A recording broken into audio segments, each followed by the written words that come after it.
जय हिंद future officers, welcome to MP exams वाला। सो गाइस, आज के क्लास में हम लोग मध्य प्रदेश की ज्योग्राफी के कुछ प्रमुख टॉपिक्स जिनमें से फॉरेस्ट रिपोर्ट हम लोग पढ़ने वाले हैं। ये है हमारा एपिसोड नंबर 5। याद रखना, ये 5वां लेक्चर है। तकरीबन 4 एपिसोड्स 4 लेक्चर्स हम खत्म कर चुके हैं, जिसमें एमपी ज्योग्राफी से रिलेटेड सारी की सारी इंपॉर्टेंट चीज हम लोग कवर कर रखे हैं। तो कुछ पोर्शंस हम लोग एमपी क्लाइमेट का देखेंगे जो छूटा हुआ है, कुछ पोर्शन जो है हम लोग फॉरेस्ट रिपोर्ट का देखेंगे, राइट, और कुछ पोर्शन हम लोग मिनरल्स का देखने वाले हैं आज की क्लास में। उसके अलावा भी कुछ इंपॉर्टेंट इरिगेशन प्रोजेक्ट्स जो हैं हम लोग पढ़ने वाले हैं, राइट। तो इस तरह से काफी कुछ इंपॉर्टेंट जो पोर्शन है we are going to cover in today's class, right. तकरीबन 1.5 से 2 घंटे की ये क्लास रहेगी और इस क्लास में हम लोग डिफरेंट जो इंपॉर्टेंट प्रीलिम्स पर्सपेक्टिव से जो रीजन है, प्रीलिम्स पर्सपेक्टिव से जो क्वेश्चन है, वो सारे के सारे हम लोग डिस्कस भी करेंगे। क्लियर है? ठीक है, चलिए स्टार्ट करते हैं हम अपनी क्लास को गाइस। सो यहां पर 1 मिनट,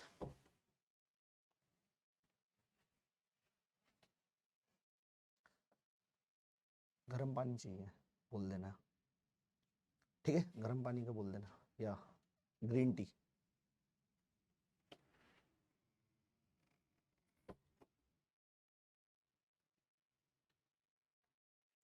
चलिए स्टार्ट करते हैं हम अपने episode number 5 of MP geography. ये हमारी लास्ट क्लास होने वाली है एमपी ज्योग्राफी की।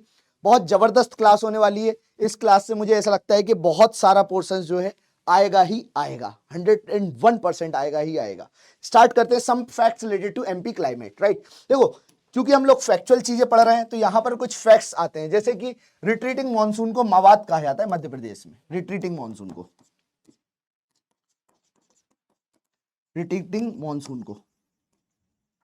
को क्या कहा जाता है? मवाद। क्या कहा जाता है? कहां पर? मध्य प्रदेश में। रिट्रीटिंग मानसून को मवाद कहा जाता है मध्य प्रदेश में।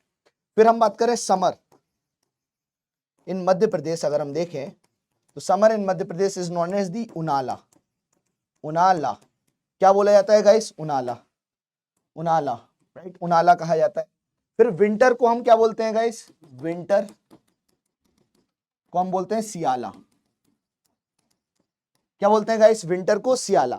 समर को उनाला, विंटर को सियाला, ये आपको याद रखना है। समर को उनाला, विंटर को सियाला बोला जाता है, राइट। ऐसे ही रेनी सीजन को चौमासा कहा जाता है। रेनी को क्या कहा जाता है? चौमासा, राइट। तो इस तरह से आप लोग याद कर सकते हैं। तो देखिए, विंटर को सियाला कहा जाता है, रिट्रीटिंग मानसून का मवाद कहा जाता है जी, समर जो मध्य प्रदेश का उसको उनाला कहा जाता है, रेनी सीजन को चौमासा कहा जाता है। क्या कहा जाता है? चौमासा। क्लियर है? चौमासा कहा जाता है।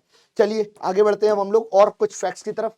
मध्य प्रदेश का जो स्टेट एक्शन प्लान है ना, क्लाइमेट चेंज को लेकर डेवलप करा गया था। अब ये कब रिलीज करा गया था? तो 2008 में, राइट। याद रखिएगा, मध्य प्रदेश का state action plan on climate change जो है 2008 में रिलीज करा गया था। किसके द्वारा? मनमोहन सिंह जी के द्वारा, MMS, राइट, मनमोहन सिंह। कल मैंने एक ट्रिक से याद भी करवाया था ना, नीलगिरी पर्वत, नीलगिरी के बारे में, ठीक है। नीलगिरी के सारे इंपॉर्टेंट रीजन्स के बारे में हम लोगों ने डिस्कशन करा था। चलिए खैर कोई ना, आगे बढ़ते हैं। अब हम लोग सीजन्स ऑफ मध्य प्रदेश हम लोग इसके बारे में पढ़ रखे हैं जी। तो उनाला समर को बोला जाता है, सियाला विंटर को कहा जाता है, चौमासा रेनी सीजन को कहा जाता है, राइट, और रिट्रीटिंग मानसून का मवाद कहा जाता है। अगर हम बात करें हाईएस्ट टेम्परेचर मध्य प्रदेश में जो हाल ही में रिकॉर्ड करा गया है, वो छतरपुर के खजुराहो रीजन में हाईएस्ट टेम्परेचर रिकॉर्ड करा गया है।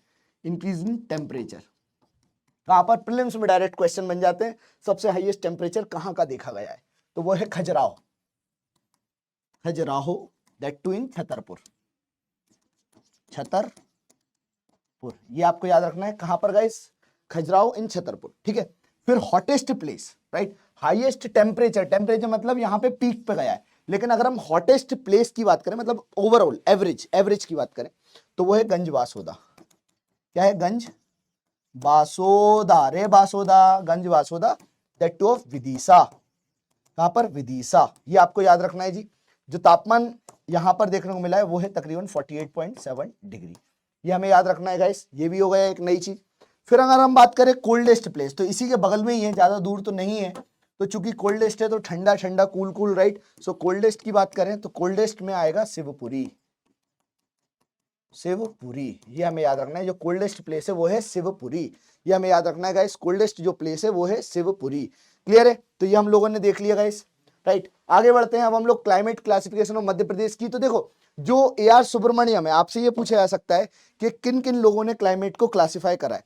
तो अगर हम बात करें ए आर सुब्रमण्यम जी की या टी सुब्रमण्यम रामायण जी की, तो इन्होंने 3 टाइप्स में क्लाइमेट्स को क्लासिफाई करा है। कितने जी? 3 प्रकार से, राइट। 3 प्रकार में जो पहला है वो है सेमी एरिड या steppe climate, right. Semi arid या स्टेपी टाइप क्लाइमेट, या फिर हम बात करें टेम्परेट क्लाइमेट, या फिर ट्रॉपिकल ह्यूमिड और ड्राई क्लाइमेट। इस तरह से इन्होंने 3 पार्ट में डिवाइडेड करा गया है। खैर इतना इंपॉर्टेंट नहीं है। अब हम लोग बात करते हैं जी फॉरेस्ट कवर के बारे में, भारत के फॉरेस्ट रिपोर्ट के बारे में। Forest report, right, of India, right. अब देखो 2013 में जो कुछ रिपोर्ट आई थी उसका ये आंकड़ा हालांकि देखने को मिल रहा है। अब रिसेंट में 2023 में कोई खास रिपोर्ट नहीं आई है, लेकिन अगर हम 2023 की बात ना करें, लाइक फॉरेस्ट के टाइप्स की अगर हम बात करें, तो अलग अलग रीजन पे जो फॉरेस्ट रिपोर्ट है वो बताती है, कहती है कि मध्य प्रदेश तो नहीं लेकिन भारत में अलग अलग सीजन्स देखने को मिलते हैं। तो जो कंप्लीट ज्योग्राफी की सीरीज होगी उसमें आपको अलग अलग रीजन, मतलब अलग अलग फॉरेस्ट के बारे में पता चलेगा कि भाई कहां पर किस तरह का टेम्परेट रीजन है, ट्रॉपिकल रीजन है, या फिर एवरग्रीन फॉरेस्ट है। मतलब ये सारे के सारे तकरीबन 14-15 अलग अलग डिवीजन के हिसाब से फॉरेस्ट देखने को मिल जाते हैं, राइट। तो अभी हम लोग उस पर तो नहीं ही जाते हैं, लेकिन हम लोग आगे बढ़ते हैं guys. Agroclimatic zone of Madhya प्रदेश को अगर अपन देखते हैं, तो जो एग्रोक्लाइमेटिक जोन है ना, यहां पर आपको देखने को मिलेंगे तकरीबन 11 एग्रोक्लाइमेटिक जोन्स देखने को मिल जाते हैं। कितने गाइस? 11 एग्रोक्लाइमेटिक जोन्स जो है वो आपको देखने को मिल जाते हैं। अगर आप देखते हैं पहले नंबर का, तो ये नीमच मंदसौर वाला रीजन हो गया, यहां पर देखने को मिल गया। क्लियर है, ये जो आपको देखने को मिल रहा है। ऐसे अलग अलग 11 एग्रोक्लाइमेटिक जोन है। अभी देखो रीजन पे मत जाओ, क्योंकि एमपीपीएससी में प्रीलिम्स में क्या क्वेश्चन आएगा वो हमें मालूम होनी चाहिए। तो 12 कृषि जलवायु क्षेत्र देखने को मिल जाते हैं। 11 कितने गाइस? 11 एग्रो क्लाइमेटिक जोन्स जो है आपको देखने को मिलते हैं। जलवायु कितने गाइस? 11, राइट। इस पे डायरेक्ट क्वेश्चन आ सकता है। कितने हैं? 11, ये हमें याद रखना है गाइस। अगर हम बेसिक फैक्ट्स की बात करें, जो मध्य प्रदेश का बेसिक फैक्ट्स है हम लोगों ने पढ़ रखा है, पहले भी देख लिया है जी। तो अगर आप देखते हैं जो एरिया है, ज्योग्राफिकल एरिया मध्य प्रदेश का, वो तकरीबन 308252 स्क्वायर किलोमीटर है। कितना है गाइस? 308252 square kilometre. इस पे भी क्वेश्चन पूछा गया है। अगर हम बात करें मध्य प्रदेश का जो फॉरेस्ट है वो किस तरीके का है, तो ये भी आप जानते हैं उष्णकटिबंधीय, राइट। ट्रॉपिकल फॉरेस्ट मध्य प्रदेश में देखने को मिलता है कि नहीं मिलता है? तुम लोग टेंशन में क्यों हो यार? मैं टेंशन में हूं इसलिए? मैं तो बिल्कुल टेंशन में नहीं हूं। है टेंशन में क्यों? क्या हो गया? टेंशन हो रही है? नहीं, देखो बात ये होती है ना कि फैक्ट्स बहुत हैं, ठीक है। जो चीजें हम लोगों को, ये मान के चलिए तमाम चीजें हम लोगों को कवर करना है 40 घंटे में, कम से कम नहीं तो 30 घंटे में, वो हम 10 घंटे में, 8-9 घंटे में कवर करने की कोशिश कर रहे हैं, राइट। अब इसमें क्या होता है ना, फैक्ट्स पे फैक्ट्स पढ़ना होता है, ज्यादा डेप्थ में नहीं आना है। यहां पर हमें सिर्फ और सिर्फ फैक्ट्स पे ध्यान देना है, डेप्थ पे ज्यादा ध्यान नहीं देना है, क्योंकि देखो फैक्ट्स पे क्वेश्चंस एमपी में बहुत ज्यादा आते हैं, राइट। तो वही इसलिए मैं आप लोगों से बोल रहा हूं कि रख हौसला, रख हौसला, वो मंजर भी आएगा, रख हौसला वो मंजर भी आएगा, प्यासे के पास चलकर समंदर भी आएगा। कोशिश करने वालों की हार नहीं होती, लहरों से डरने पर नौका पार नहीं होती। इसीलिए ध्यान दीजिए, जो भी हम लोग पढ़ रहे हैं ना, इस पे थोड़ा सा अपना फोकस बना के याद करना चालू करिए, लिखिए मेरे साथ। देखो जब मैं पढ़ा रहा हूं ना, तो ये नहीं कि सिर्फ लेक्चर देख लिया चल गया ओके हो गया, नहीं, इसको तुम हल्के में ले रहे हो। चूंकि ये यूट्यूब पे आता है, मैंने एक चीज और देखी है कि यूट्यूब पे अगर कोई चीज जाती है ना, तो आप लोगों को लगता है कि ठीक है सिंपल है, फ्री में तो मिल रही है, लेकिन फ्री में भाई वो चीज नहीं मिल रही है। इसमें काम करा जा रहा है, इसमें ये देखा जा रहा है, जब भी हम यूट्यूब पे कोई टॉपिक्स डालते हैं ना, इट इज लाइक कि हम शो कर रहे हैं कि हम कितना मेहनत करते हैं। क्योंकि यूट्यूब जो है एक नेशनल टीवी नहीं है, इंटरनेशनल टीवी है। आप अंटार्कटिका के किसी कोने में अगर आपके पास नेटवर्क अवेलेबल है, तो वहां से भी आप यूट्यूब देख सकते हैं, एक्सेस ले सकते हैं, राइट, गूगल के थ्रू। अगर आप अंटार्कटिका नहीं तो आर्कटिक में बैठे हुए हैं, वहां पर भी नेटवर्क है, तो वहां से भी आप ले सकते हैं, एक्सेस है कि नहीं है? If I am wrong please tell me, right. तो पॉइंट क्या है ना, ये इंटरनेशनल टीवी, यहाँ पे सब लोग देख रहे हैं, सबको ही देख रहा है, अमेरिका में बैठा हुआ बंदा भी देख सकता है। तो इसीलिए हमें क्या होता है ना, कंटेंट बहुत अच्छा यूट्यूब पर देना होता है। लाइक पीडब्ल्यू की तो पॉलिसी है कि जितना बेस्ट कंटेंट हो सकता है वो हम यूट्यूब पर दें, राइट। और कंटेंट वहां पर तो और बेस्ट देना होता ही है, क्योंकि वहां पर भी कुछ बच्चे जो चुनिंदा बच्चे हैं जो चाहते हैं कि हाँ भाई हमारे जैसे टीचर से पढ़ें, हम लोग अपने लेवल पे मेहनत कर रहे हैं, तो आप लोग भी आते हैं, क्योंकि हमारा भी क्या है यहाँ पर कुछ एक्सपीरियंस है, उसी की बेसिस पर तो हम पढ़ा रहे हैं। हम भी तो कुछ इंटरव्यू दे रखे हैं, हम भी तो कुछ सिविल सर्विस में काफी अपना लंबा समय दे रखे हैं, 5-5 साल से हम पढ़ा रहे हैं, एक तो एक एक्सपीरियंस हो गया कि हाँ यहाँ से क्वेश्चन बनते हैं। इसीलिए तो इस तरह के हम लोग फैक्चुअल क्वेश्चंस लेकर आते हैं। जैसे कि देखिए ये क्वेश्चन आ रखा है जी, एमपी की पहली फॉरेस्ट पॉलिसी जो है कब फॉर्मुलेट करी गई थी, तो यहाँ पे लिखा हुआ 1952। अब जो मैंने किताब देखी थी उसमें 1952 लिखा था, कई किताबों में 1951 भी है, राइट, लेकिन 52 लिखा हुआ है, 52 को ध्यान में रखिए। अभी आप न्यू एमपी जो फॉरेस्ट पॉलिसी है वो 2005 में बनी, राइट। तकरीबन 16 फॉरेस्ट सर्कल्स को में डिवाइड करा गया था, 62 जो है फॉरेस्ट डिविजन्स में डिवाइड करा गया था। अगर आपसे पूछा है कि सबसे बड़ा फॉरेस्ट सर्कल कौन सा है, सबसे बड़ा मतलब इतना बड़ा, राइट, इतना बड़ा सबसे बड़ा, तो यहाँ पर आप देखेंगे जो सबसे बड़ा जो फॉरेस्ट सर्कल है, वन मंडल है सबसे बड़ा, वो है खंडवा। कौन सा है जी, खंडवा।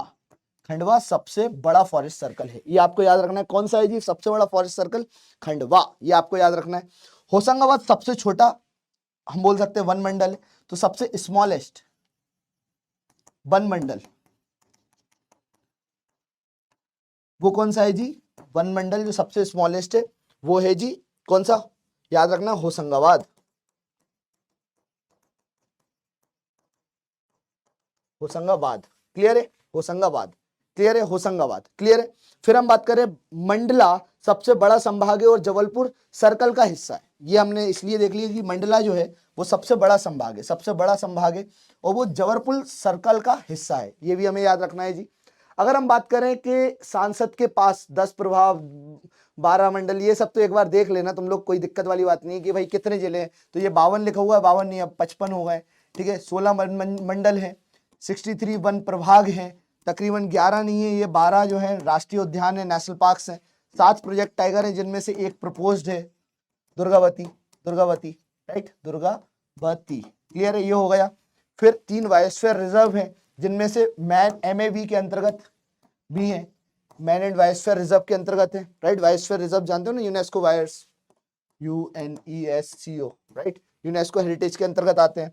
फिर कुछ वन्य जीव अभ्यारण्य हैं जिनमें से कुछ रामसार साइट्स हैं।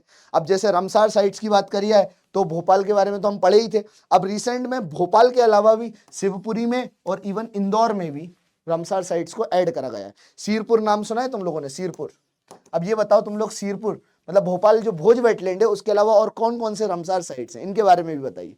Try to give answer, at least try to give answer to this question man, जितना हो सकता है। कमेंट बॉक्स में आप लोग बोलते नहीं है, लेकिन हमारी मेहनत जो है ना जाया चली जाती है। आप लोग जब बोलते नहीं है ना, जब मैं बाद में देखता हूँ कमेंट बॉक्स, तो ऐसा लगता है कि अरे यार बच्चों ने इंटरेक्ट करा ही नहीं या बच्चों को पसंद ही नहीं आया, क्लियर है। तो इसलिए थोड़ा सा ध्यान दीजिए इन सब चीजों पे, राइट। तो शिवपुरी में भी है और इंदौर में भी है। अब इनके नाम क्या है, भोजताल भोपाल में है जिसको भोज वेटलैंड बोलते हैं। इवन ये जो भोज वेटलैंड है ना, ये बिगेस्ट आर्टिफिशियल लेक है, बिगेस्ट आर्टिफिशियल लेक है, ये भी हमें याद रखना है, बिगेस्ट आर्टिफिशियल लेक है, क्लियर है। अगर हम हिस्टोरिकल बैकग्राउंड की बात करें फॉरेस्ट रिपोर्ट के बारे में, तो कई बार MPPSC जो है ना ईयर वाइज, ईयर पे क्वेश्चन पूछ लेता है, ईयर पे, ठीक है, सालों पे क्वेश्चन पूछ लेता है। जैसे आपसे पूछेगा नेशनलाइजेशन ऑफ फॉरेस्ट कब हुआ, कब हुआ भाई बताओ जरा, nationalisation of forest, nationalisation of forest कब हुआ बताइए। तो 1970 में नेशनलाइजेशन ऑफ फॉरेस्ट हुआ। किसका हुआ जी, ऑफ फॉरेस्ट, क्लियर है, कब हुआ जी, 1970 में नेशनलाइजेशन ऑफ फॉरेस्ट हुआ, 1970 में। अगर हम बात करें मध्य प्रदेश की forest wildlife conservation act के बारे में, तो ये कब बना था, 1974 में। कब बना था गाइस, 1974 में। Madhya Pradesh forest wildlife conservation act 1974 में बनके तैयार हुआ था। फिर हम बात करें MP का फॉरेस्ट डेवलपमेंट कॉर्पोरेशन, तो ये कब बना था, 1975 में, राइट। इसको अगर आप देखें हिंदी में भी देख सकते हैं। वनों का राष्ट्रीयकरण 1970 में हुआ। देन वन्य जीव संरक्षण अधिनियम जो है 1974 में बन के तैयार हुआ, वन्य जीव संरक्षण अधिनियम 1974 में हुआ। फिर आप देखेंगे जी वन विकास निगम का गठन जो है कब हुआ, तो 24 जुलाई 1975 में बन के तैयार हुआ जी, ये भी हमें याद रखना है। उसके अलावा मध्य प्रदेश में सामाजिक वानिकी योजना जो है कब बन के तैयार हुई, तो 19 76 में बन के तैयार हुई। सामाजिक वानिकी योजना 1976। फिर वन रोपण के लिए पंचवर्ण योजना जो है कब बनी जी? पंचवर्ण योजना, वन रोपण। वन रोपण क्या होता है जी? वन रोपण means Panchvarn scheme for afforestation.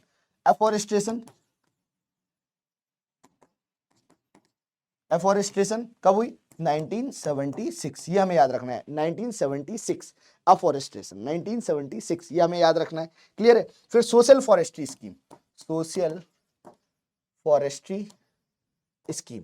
अब देखो सोशल फॉरेस्ट्री स्कीम का मतलब क्या होता है? देखो लोग वाग डायरेक्टली कनेक्ट करें किससे जी? फॉरेस्ट्री से, राइट। तो ये जो स्कीम है सोशल फॉरेस्ट्री स्कीम, जिससे लोग अपने आप को मतलब इमोशनली कनेक्ट करें फॉरेस्ट से, इसलिए ये सोशल फॉरेस्ट्री स्कीम जो है चालू करी गई, लागू करी गई। तो सोशल फॉरेस्ट्री स्कीम जो है कब लाई गई? 1976 में। मैक्सिमम जो है 1976 में लाया गया। सोशल फॉरेस्ट्री स्कीम 1976 में लाई गई। फिर लोकवाणी की pilot project and Madhya Pradesh forest policy, तो ये हमें याद रखना है जी। 2005 में ये वाणिकी प्रोजेक्ट तो इतना इंपॉर्टेंट नहीं है, लेकिन मध्य प्रदेश की जो फॉरेस्ट पॉलिसी है, क्या गाइस?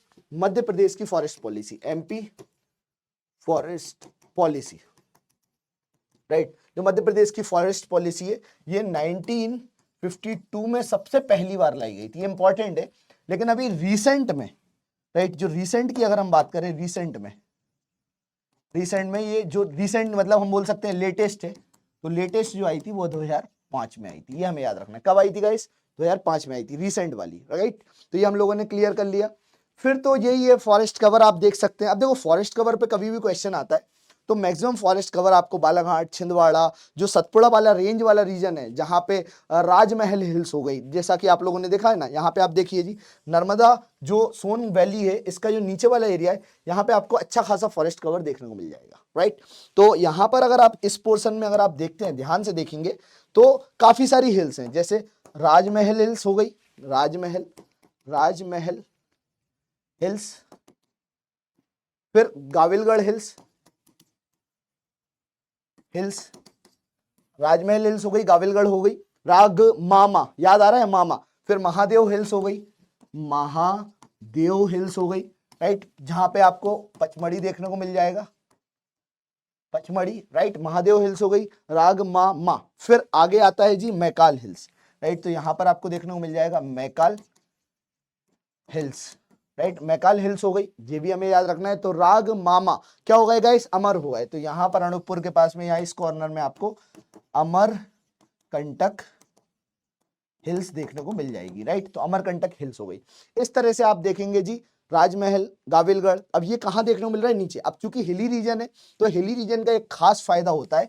हिली रीजन जो होता है ना जी, हिली रीजन की एक खास बात होती है, वो ये होती है कि हिली रीजन जो होता है, यहाँ पर वाटर की अवेलेबिलिटी रहती है।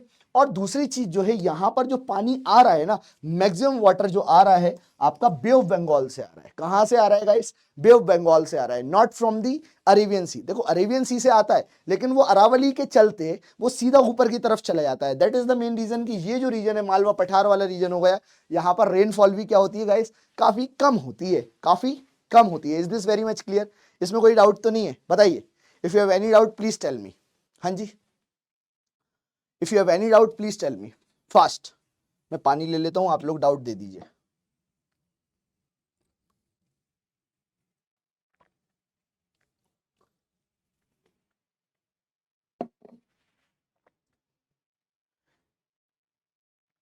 ठीक है, अब देखिए ये आपको क्लियर हो गया।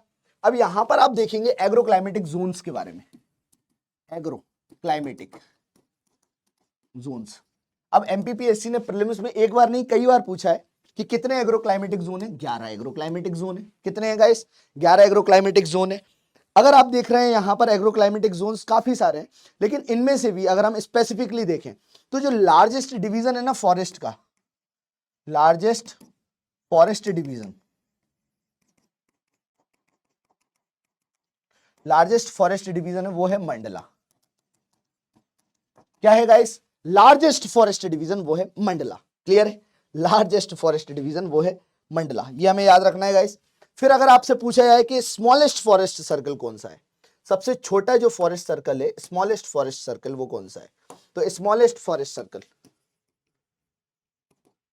Forest circle, right. Smallest forest circle की बात करिए तो जो सबसे छोटा है ना जी, वो है Hoshangabad.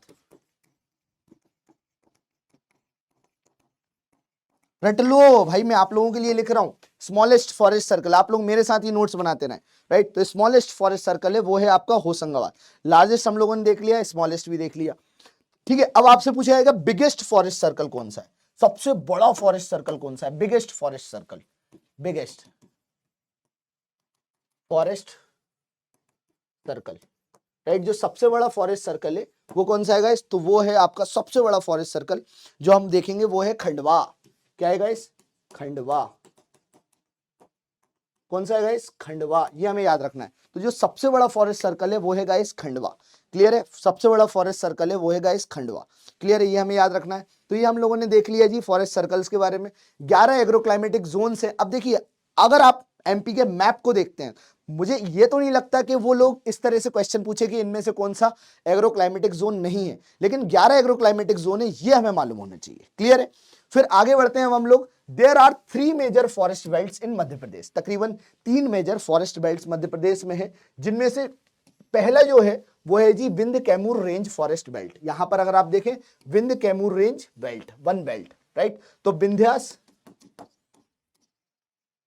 Kaimur range forest belt, right, ये हमें याद रखना है, Vindhyas Kaimur range forest belt, ये अपन को याद रखना है सबसे पहला। फिर हम बात करें दूसरा जो है मुरैना और शिवपुरी का पठार, राइट। तो मुरैना एंड शिवपुरी प्लेट्यू, कौन सा है ये, मुरैना एंड शिवपुरी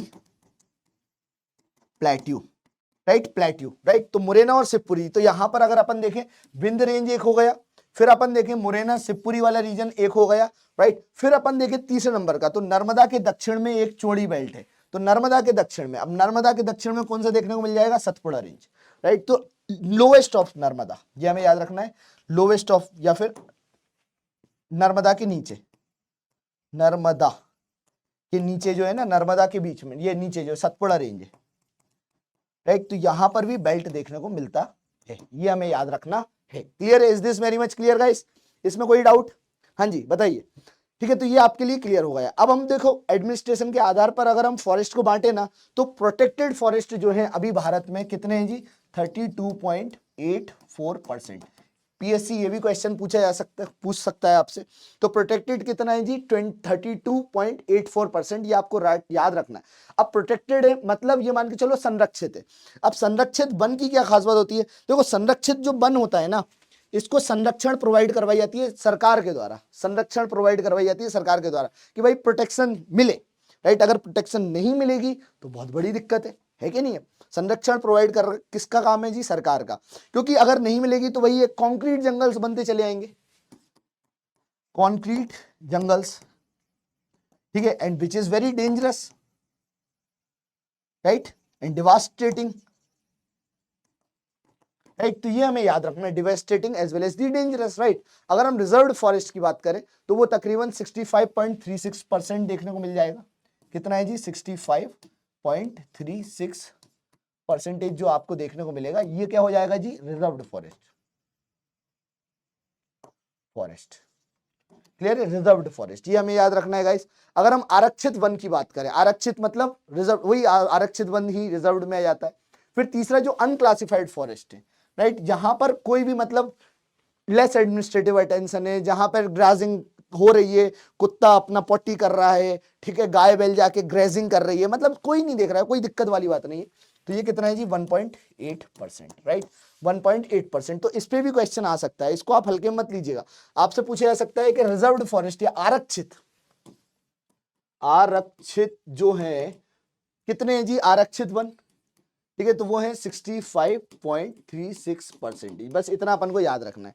देखो मेरी राइटिंग थोड़ी सी गंदी है, ठीक है, हम थोड़ा फास्ट भी पढ़ा रहे हैं, फास्ट इतना फास्ट पढ़ाते नहीं है जनरली, पर आप लोगों के लिए लाइक कि ऐसा हो जाए कि मतलब इजी वे में आप लोग सब कुछ समझ पाए और थोड़ा फास्ट फॉरवर्ड में ही सब कुछ जो फैक्ट्स हैं वो कवर हो जाएं, राइट। तो जैसे जैसे मैं लिखता जा रहा हूं ना, वैसे वैसे आप लोग भी लिखते आइए, ये सारे के सारे मेन पॉइंट्स हैं।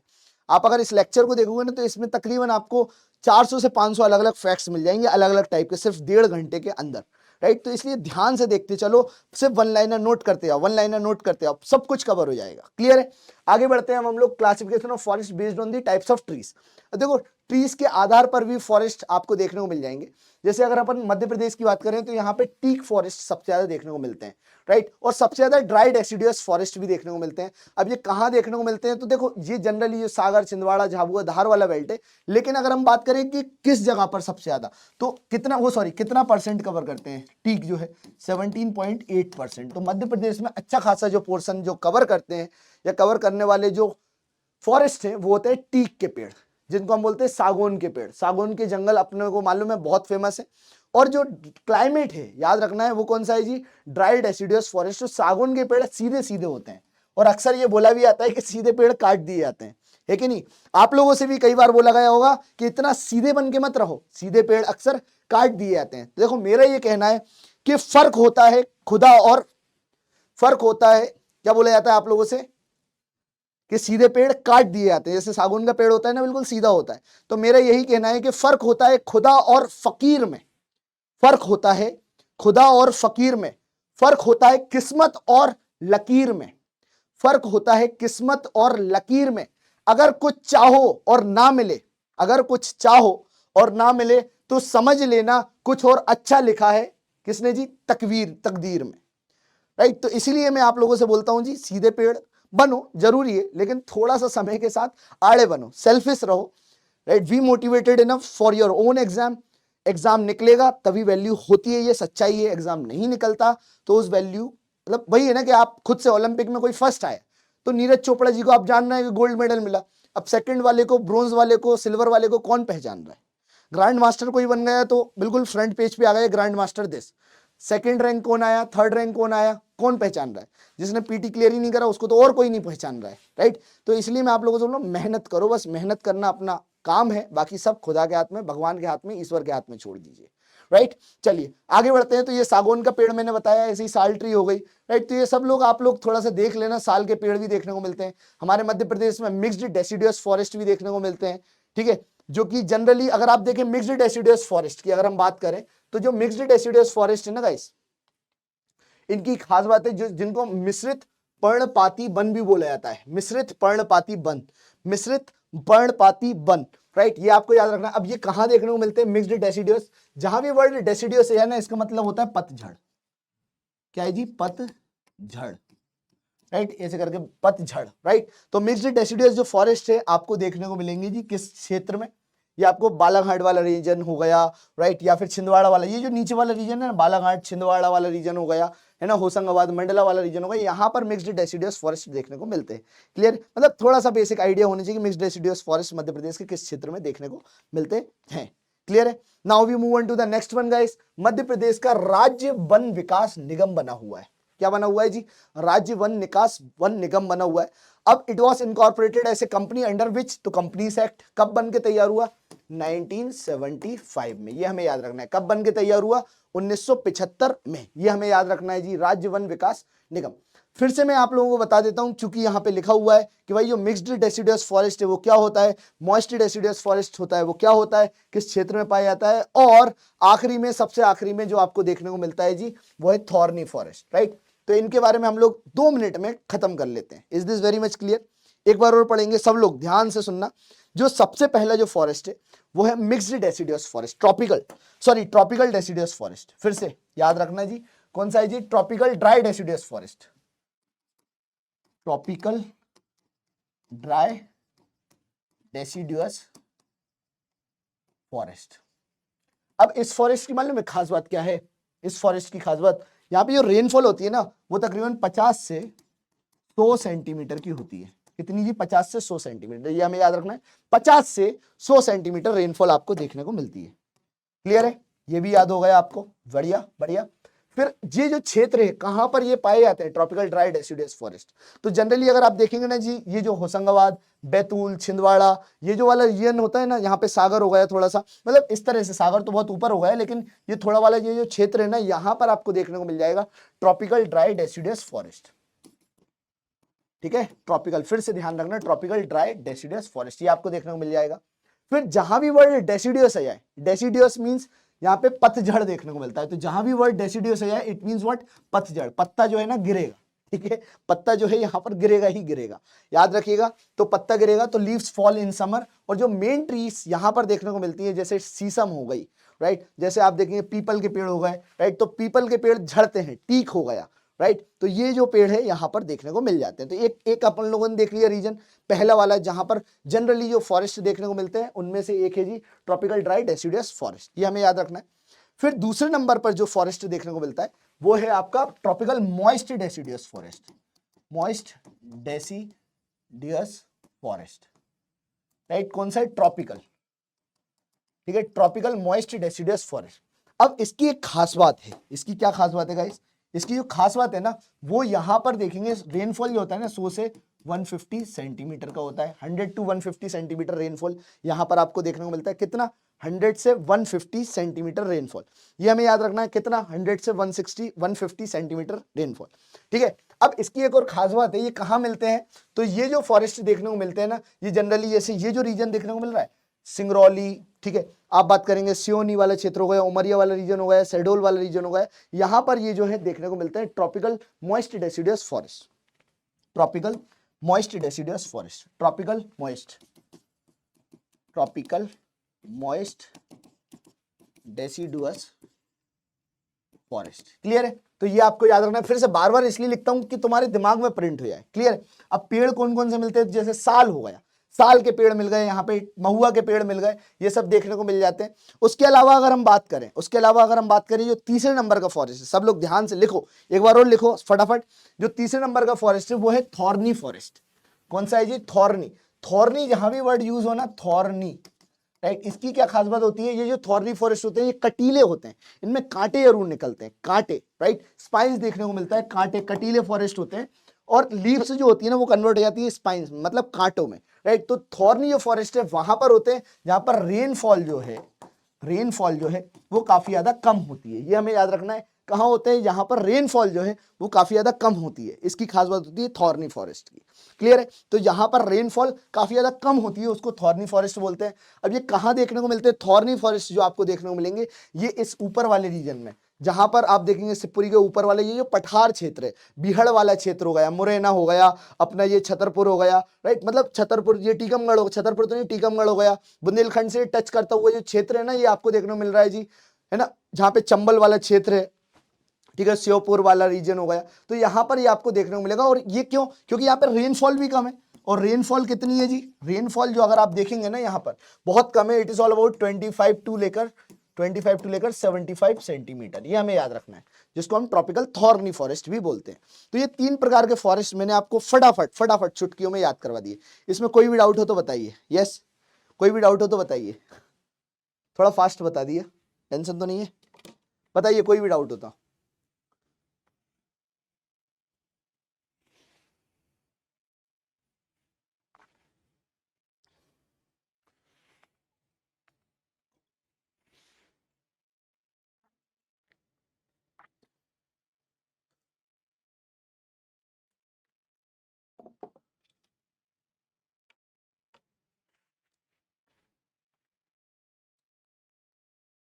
ठीक है, ये हो गया। अब हम बात करते हैं कुछ डेटा, राइट। देखो जो फॉरेस्ट रिपोर्ट आती है ना वो दो दो दो दो दो याद रखना, 2 रिपोर्ट के तहत कैलकुलेट करी जाती है फॉरेस्ट रिपोर्ट्स, जिनमें से अगर अपन पहले की बात करें that is state of the forest report, right, जो कि रिकॉर्डेड होता है। दूसरा होता है फॉरेस्ट सर्वे ऑफ इंडिया 2021 का। तो जो स्टेट खुद अपना एक निकालता है, स्टेट जैसे एमपी है अपना खुद का निकालता है, एमपी जैसे अपन लोगों ने देखा ना अभी रिसेंट का जो एमपी का जो फॉरेस्ट रिपोर्ट था वो था 2005 का, राइट, 2005 का, क्लियर है। उसके बाद अभी एमपी ने एज सच नहीं देखा है, लेकिन अगर हम बात करें सेंट्रल गवर्नमेंट भी निकालती है जिसको हम बोलते हैं फॉरेस्ट सर्वे, फॉरेस्ट सर्वे।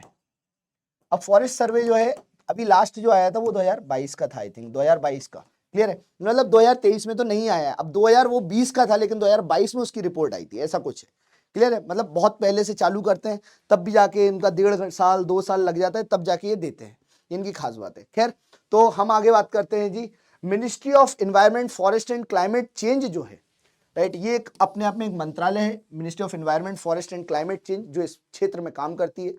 इसने अभी हाल ही में 16वें नंबर का बाइनियल असेसमेंट करा फॉरेस्ट सर्वे ऑफ इंडिया के द्वारा, and organization under the ministry of environment forest and climate change, यहाँ पर आप देख सकते हैं, तहत एक गठन भारतीय वन सर्वेक्षण द्वारा भारत के वनों का 16वां द्विवर्षीय मूल्यांकन इसके द्वारा करा गया। राइट, अब ये जो है बताती है, पता करती है और उसके बाद फॉरेस्ट रिपोर्ट जो है निकाल के बताती है।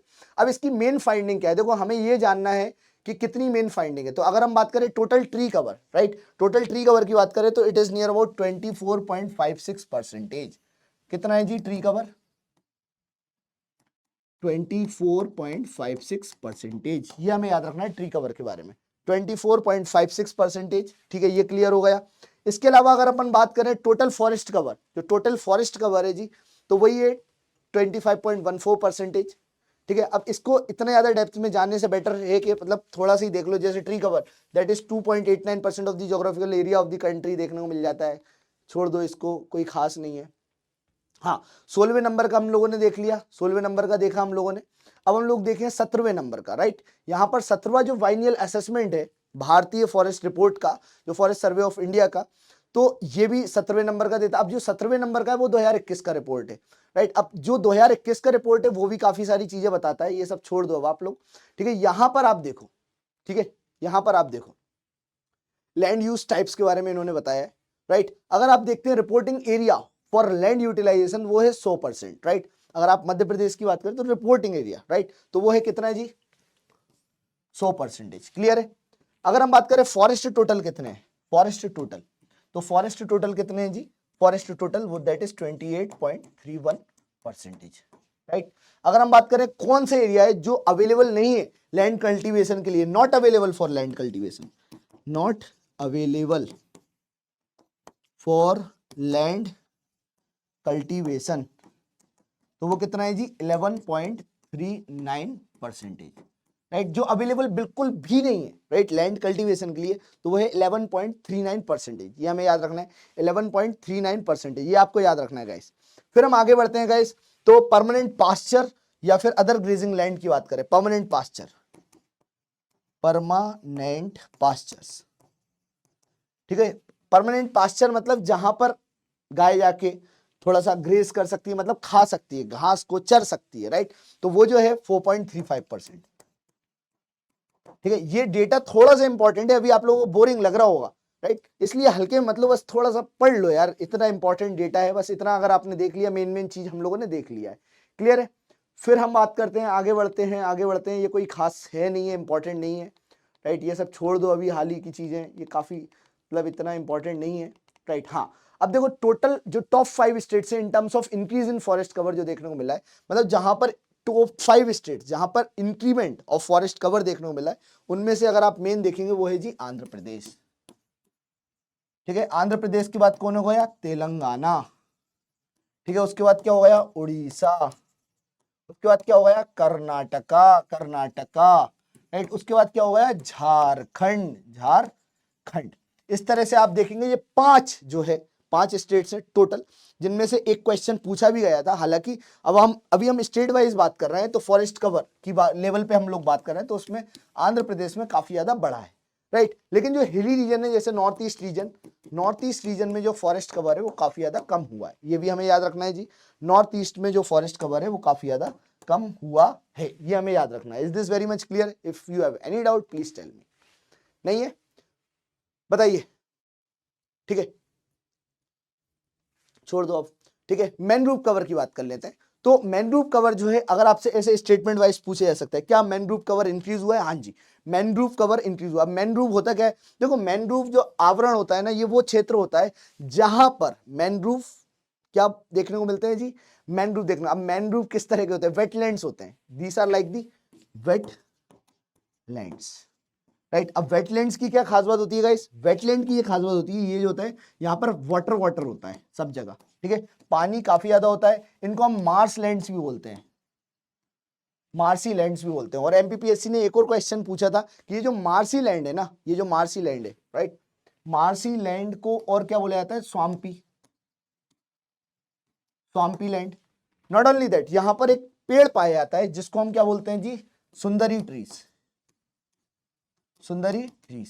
और सुंदरी ट्रीज की क्या खास बात है? यहां पर जो रूट्स होती है ना, वो होती है स्टिल्ट रूट्स, स्टिल्ट रूट्स, ये हमें याद रखना है, स्टिल्ट रूट्स यहां पर देखने को मिलती है।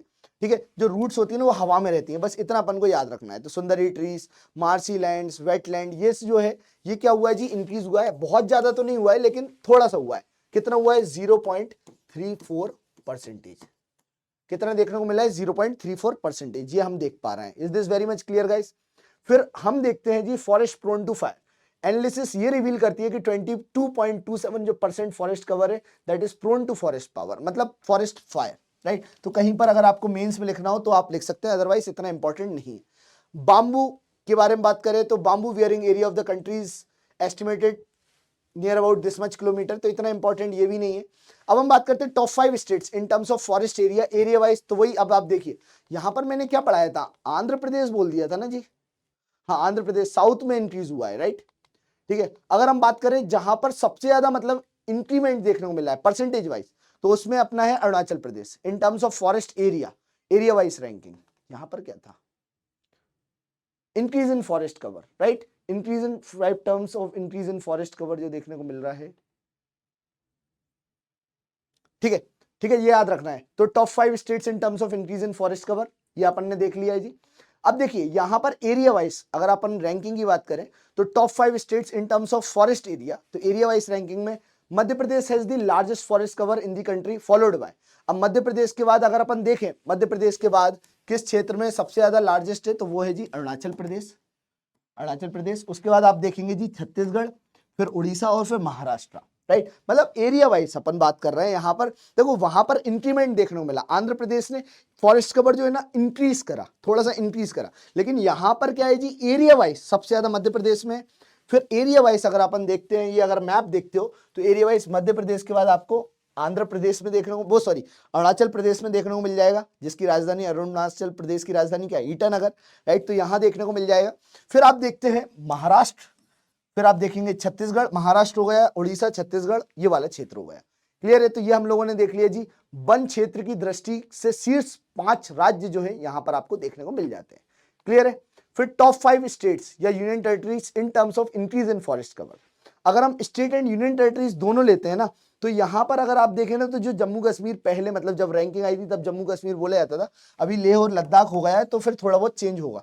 तो आने वाले समय में जब फॉरेस्ट कवर आएगा तो उस पर हम जेके को चेंज कर देंगे, राइट। तो अभी आप याद रखिएगा top 5 states in terms of increase in forest covers, तो यूनियन टेरिटरीज के साथ अगर हम मिला देते हैं तो उसमें अगर आप देखेंगे तो वो जम्मू कश्मीर का नाम आ रहा है। कर्नाटका के बाद आंध्रा, फिर केरला, फिर जम्मू कश्मीर, फिर हिमाचल प्रदेश। क्लियर है?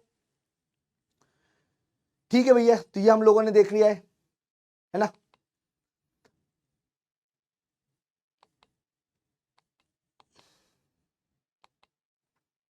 हाँ, अब हम बात करते हैं एज पर the forest survey of India 2021 की रिपोर्ट।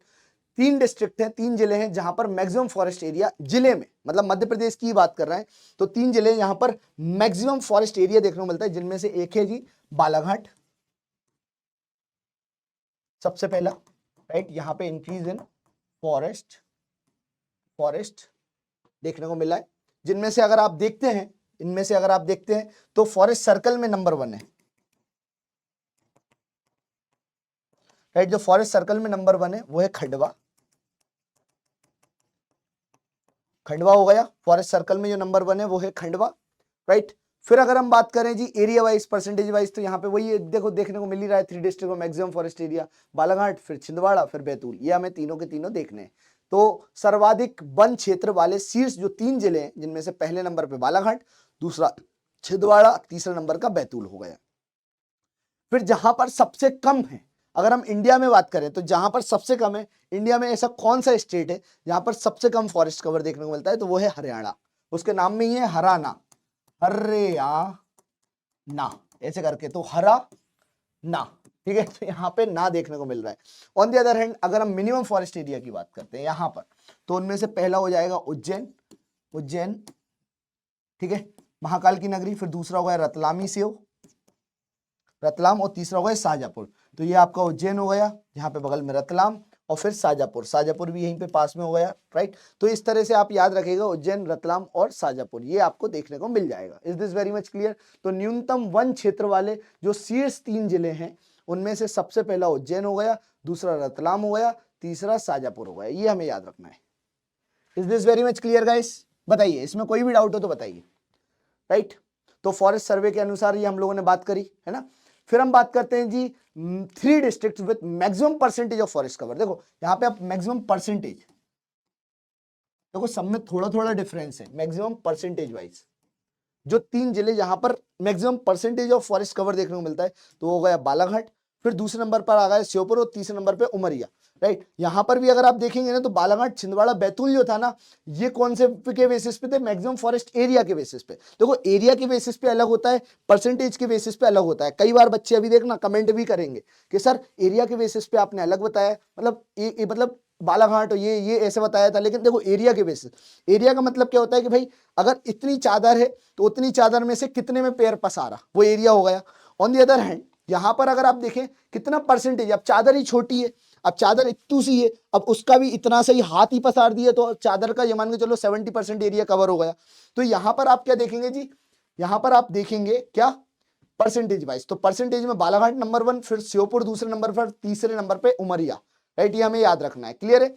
फिर top 3 districts with minimum percentage of forest cover, जो जिले जहां पर मिनिमम सबसे कम है तो वही है कि परसेंटेज वाइज में। अब देखो परसेंटेज वाइज में भी अगर आप देखते हैं ना तो उज्जैन, रतलाम और शाजापुर में सबसे, मतलब सॉरी एरिया वाइज में भी, एरिया वाइज में भी उज्जैन, रतलाम और शाजापुर था, राइट। उज्जैन, रतलाम और शाजापुर था। लेकिन अगर हम परसेंटेज वाइज देखें ना, उज्जैन फर्स्ट पे था एरिया वाइज, ठीक है।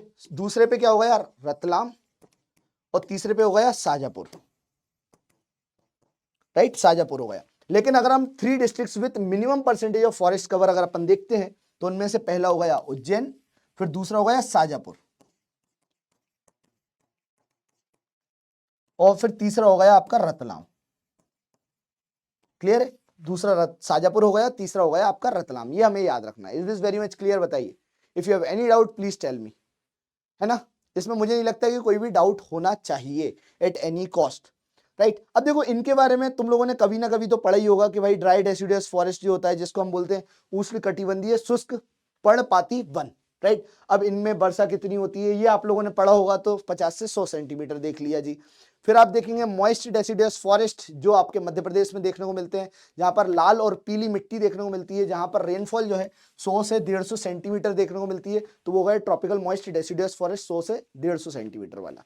जिले भी आप लोगों ने देख लिए जी, पेड़ कौन कौन से हैं ये भी देख लिए। और यहाँ पर जो मॉइस्ट डेसिडुअस होते हैं, देखो जहां भी वर्ड मॉइस्ट है ना, या फिर जहां भी वर्ड उष्ण कटिबंधीय नम आ जाए, नम का मतलब क्या होता है जी, यहाँ पर पानी जो है वाटर की अवेलेबिलिटी थोड़ी सी ज्यादा है एज कंपेयर टू जो पुराना वाला है, राइट। यहाँ पर भी मतलब वो ये ड्राई डेसिडुअस में भी इतना है, लेकिन वहां पर जो है ना थोड़ा सा पानी जो है ना थोड़ा सा बढ़ जाएगा। मान के चलो कि अप्रोक्सीमेटली इन्होंने 50 to 100 लिख रखा है, लेकिन अप्रोक्सीमेटली 125 तक भी चला जाता है।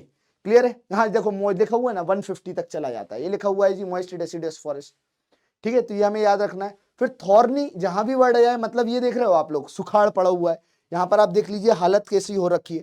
तो ये जो रीजन है ना, ये वैसा रीजन है यहाँ पर थॉर्न देखने को मिलता है, मतलब स्पाइंस देखने को मिलते हैं, कटीले पेड़ देखने को मिलते हैं, बिल्कुल पानी नहीं गिरता है, राइट। तो ये याद रखना, यहाँ पर 25 से 75 सेंटीमीटर जो है थॉर्नी डेसिडुअस फॉरेस्ट देखने को मिलते हैं। चंबल वाला क्षेत्र हो गया, बीहड़ वाला क्षेत्र हो गया, वहां पर ये जो है कांटेदार है ना, जैसे बबूल, हर्रा, पलास, इन सब के पेड़ जो है देखने को मिलते हैं।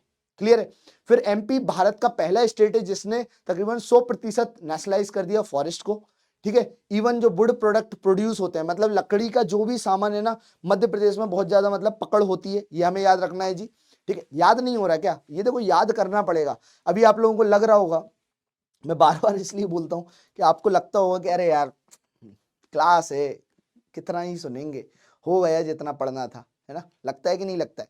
लेकिन देखो बच्चों, मेरा ये मानना है कि थोड़ा सा संघर्ष करो, ठीक है। आप लोग भी दरिया हैं, हम भी दरिया हैं, ठीक है। आप लोग भी दरिया, दरिया मतलब जानते हो ना, अभी हम लोग थॉर्नी फॉरेस्ट और इन सब की बात कर रहे हैं। तो याद रखना, देखो गाइस, हम भी दरिया हैं, हमें अपना हुनर मालूम है। हम भी दरिया हैं, हमें अपना हुनर मालूम है। जिस तरफ भी चल देंगे रास्ता बन जाएगा। मेहनत करोगे ना तो 100% आपको सिलेक्शन भी मिलेगा। और I think like it all depend on your hard work, sincerity, your discipline. हम भी 1.5 घंटे का 2-2 घंटे का क्लास लेते हैं, दिन भर 4-4 5-5 घंटे का पीडब्ल्यू के प्लेटफॉर्म पे खड़े होके क्लास लेते हैं आप लोगों के लिए, ये कंटेंट इकट्ठा करते हैं। अभी कई बच्चे होंगे कि अरे सर इसमें ये गलत है उसमें ये गलत है, लेकिन जब आप स्लाइड्स बनाने बैठते हैं ना तो 4 किताब जब रखते हैं तो चारों किताबों में डेटा अलग मिलता है। अब बताइए भारत सरकार खुद फॉरेस्ट रिपोर्ट को अपडेट नहीं कर रही है तो उसमें टीचर की क्या गलती है? कई जगहों पर अलग अलग रिपोर्ट मिल रही है, फिर उन्हें देखना पड़ता है। कई जगहों पे आप देखोगे कि भाई उष्ण कटिबंधीय जो क्षेत्र है वहां पर जो रेनफॉल है वो 25 से 50, मतलब जो भी है, मतलब what I am telling is that कि फैक्ट्स इतने ज्यादा गलत हो रखे हैं। तो इसलिए जो अभी एटलीस्ट जो 90% 95% जो फैक्ट्स हैं उन पे ध्यान दीजिए। ठीक है, क्वेश्चन तो एमपी के भी थोड़े बहुत ऊपर नीचे आते ही हैं, यू नो वेरी वेल कि अगर आप इतिहास देखोगे मध्य प्रदेश का तो बहुत अच्छा हरा भरा नहीं है। यूपी का, यूपीपीएससी का, यूपीएससी का, राइट, यहाँ का इतिहास देखोगे तो बहुत अच्छा इतिहास है, राइट। इतिहास मीन्स व्हाट, क्वेश्चन पेपर में तकरीबन सवाल तो गलत नहीं आते, हमारे तो सवाल ही गलत आते हैं। 100 क्वेश्चन में से 8-8 9-9 10-10 सवाल भी गलत आ जाते हैं, आंसर सीट ही गलत होती है। ठीक है, तो इसलिए थोड़ा सा आप लोग पेशेंस रखो। ये जितनी भी चीज पढ़ाई आ रही है इस पर काफी ज्यादा ध्यान दिया जाता है, पूरी टीम देखती है, कंटेंट देखा जाता है, फिर जाके इस पे काम करा जाता है। Is this very much clear guys? If you have any doubt you can ask me. ठीक है, ये सब जो है स्लाइड में आपको मिल जाएगा, राइट। अब हम लोग थोड़ा सा बात करते हैं कुछ नेशनलाइज करे गए हैं प्रोडक्ट्स को जो कि non would produce forest produce है, जिनमें से अगर आप देखें तेंदुपत्ता हो गया, साल्ट सीड हो गई, कुल्लू ग्राम हो गया, हर्रा हो गया, बस इतना से ही है, सड़ा सा चीज है और कुछ इस पे क्वेश्चन नहीं आएगा।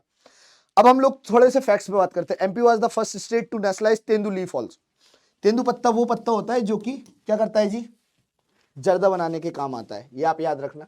Of all the tendu leaf production in the country, Madhya Pradesh तकरीबन 60% जो है उसमें कंट्रीब्यूट करता है, ये भी हमें याद रखना है। ठीक है, तेंदू लीफ के बारे में हमें इतना ही याद रखना है जी, क्योंकि तेंदू पत्ता हमारे यहाँ बहुत ज्यादा होता है, जर्दा जो होता है ना वो इसी से बनता है, तेंदू पत्ते के थ्रू, राइट। तो ये हमारे लिए इंपॉर्टेंट था, बस थोड़ा सा हम लोगों ने पढ़ लिया है। फिर लाख का प्रोडक्शन भी होता है हमारे यहाँ, ठीक है, इसमें कुछ खास नहीं है। हाँ जी, ये इंपॉर्टेंट है जी, यहाँ पर अगर आप देखते हैं तो जबलपुर जो है ना उसको मैंगो डिस्ट्रिक्ट के रूप में डिक्लेयर करा गया है। तो Jabalpur is famous as the mango district, mango district, right. कौन सा है जबलपुर? मैंगो डिस्ट्रिक्ट के रूप में। पन्ना की बात करिए तो it is declared as amla, that is amla district Panna. तो Panna is declared as what? Amla district, amla, amla district, right. अगर हम रतलाम की बात करें तो रतलाम ग्रेप्स डिस्ट्रिक्ट, रतलामी सेव के अलावा आपको देखने को मिलेंगे ग्रेप्स, अंगूर जिसको बोला जाता है, राइट। बैतूल की बात करिए तो Betul is orange district, orange, right. तो ऑरेंज यहाँ पे संतरे आपको देखने को मिल जाते हैं। ऐसे ही नागपुर छिंदवाड़ा में भी आपको GI tag and all, Betul में भी ऑरेंज मिलते हैं। तो ये आपको याद रखना पड़ेगा। तो इतना अपन लोगों ने देखा जी, देखा कि नहीं देखा? तो याद रखना फिर से कि जबलपुर को आम का जिला घोषित करा गया है। पन्ना की तमन्ना थी कि आंवला मिल जाए तो उसको आंवला मिल गया हीरे के बदले। रतलामी सेव को लग रहा था कि हमें अंगूर मिल जाए क्योंकि अंगूर खट्टे हैं, तो अंगूर मिल गया। बैतूल जो था वहां पर नारंगी, यहाँ पे नारंगी लिख दिया है, कन्वर्ट यहाँ पे ऑरेंज, याद रखना ऑरेंज, क्लियर है? ऑरेंज क्लियर है? तो ये हम लोगों ने पढ़ा। अब कई सारे इंस्टीट्यूशंस हैं, जैसे state forest development corporation Bhopal में बना 1975 में, right. State forest development corporation Bhopal में बन के तैयार हुआ 1975 में। इंडियन फॉरेस्ट रिसर्च इंस्टीट्यूट जो है ये, इसका जो रीजनल सेंटर है वो जबलपुर में मौजूद है। कॉलेज ऑफ फॉरेस्ट्री जैसे फॉरेस्ट मैनेजमेंट ट्रेनिंग सेंटर है, ये बालाघाट में 1979 में बन के तैयार हुआ था, और बैतूल में भी बना है 1980 में, ये भी हमें याद रखना है जी, क्लियर है? ये देख लिया। फिर वन राज्यिक महामंडल ने जो फॉरेस्ट रेंजर वाली जो स्थिति हो रखी है ना जी, तो जो फॉरेस्ट रेंजर ट्रेनिंग इंस्टीट्यूट है ये कहाँ पर है जी? बालाघाट में। तो ट्रेनिंग बालाघाट करवाता है। फिर फॉरेस्ट गार्ड का रेंजिंग जो स्कूल है ये आपको अमरकंटक, शिवपुरी, बैतूल, लखनादौन, इन सब जगहों पे देखने को मिल जाता है। नेशनल इंस्टीट्यूट फॉर रिसर्च जो है इन्वायरमेंटल हेल्थ वाला, निरह वाला, ये आपको भोपाल में देखने को मिल जाएगा। कहाँ पर जी? भोपाल में। ये हमें याद रखना है, कहाँ देखने को मिल जाएगा? भोपाल में, राइट। इसके अलावा अगर हम बात करें Indian institute of forest management की, तो ये भी भोपाल में देखने को मिल जाएगा, 1982 में बनके तैयार हुआ। संजीवनी इंस्टीट्यूट ये भी भोपाल में है। Centre for forest research and human development institute ये भी छिंदवाड़ा में है। MP ecotourism development corporation ये भी भोपाल में है। तो इस तरह से आप देखेंगे ना, तो जो मेन जो चीजें हैं भोपाल में भी है। अब जो छिंदवाड़ा में, जैसे कि अगर आप छिंदवाड़ा में देखते हैं, वन अनुसंधान और मानव विकास संस्थान केंद्र, ये आप देख रहे हैं, ये छिंदवाड़ा में 1995 में बनके तैयार हुआ था। संजीवनी भोपाल में है। भारतीय वन प्रबंधन संस्थान आपको भोपाल में देखने को मिल जाएगा, क्लियर है? कई सारे अवार्ड भी दिए जाते हैं, जैसे शहीद अमृता देवी बिश्नोई अवार्ड, शहीद अमृता देवी बिश्नोई अवार्ड जो है मध्य प्रदेश सरकार के द्वारा दिया जाता है, जो स्टार्ट करा 2008-2009 में, हर साल दिया जाता है, हर साल दिया जाता है, तकरीबन 5 कैटेगरीज में दिया जाता है, that too ₹1 lakh for organisation and ₹50,000 for individual, ये दिया जाता है, ये हमें याद रखना है। ऐसे ही वासमैन मामा मेमोरियल अवार्ड भी अपने को देखने को मिलता है। इसके अलावा अपन देखते हैं कई सारे फैक्चुअल टेकअवेज जो हम लोगों ने पढ़ रखे हैं, जैसे मैक्सिमम फॉरेस्ट कहाँ पर है जी, खंडवा फॉरेस्ट सर्कल में। फिर maximum research forest, reserved forest जो है, जैसे कि आप देख रहे हैं न्यूनतम न्यूनतम आरक्षित वन जो है वो आपको उज्जैन में देखने को मिल जाते हैं। सो गाइस, अब हम लोग पढ़ने वाले हैं इरिगेशन प्रोजेक्ट्स के बारे में और energy resources of Madhya Pradesh, energy resources of Madhya Pradesh and irrigation projects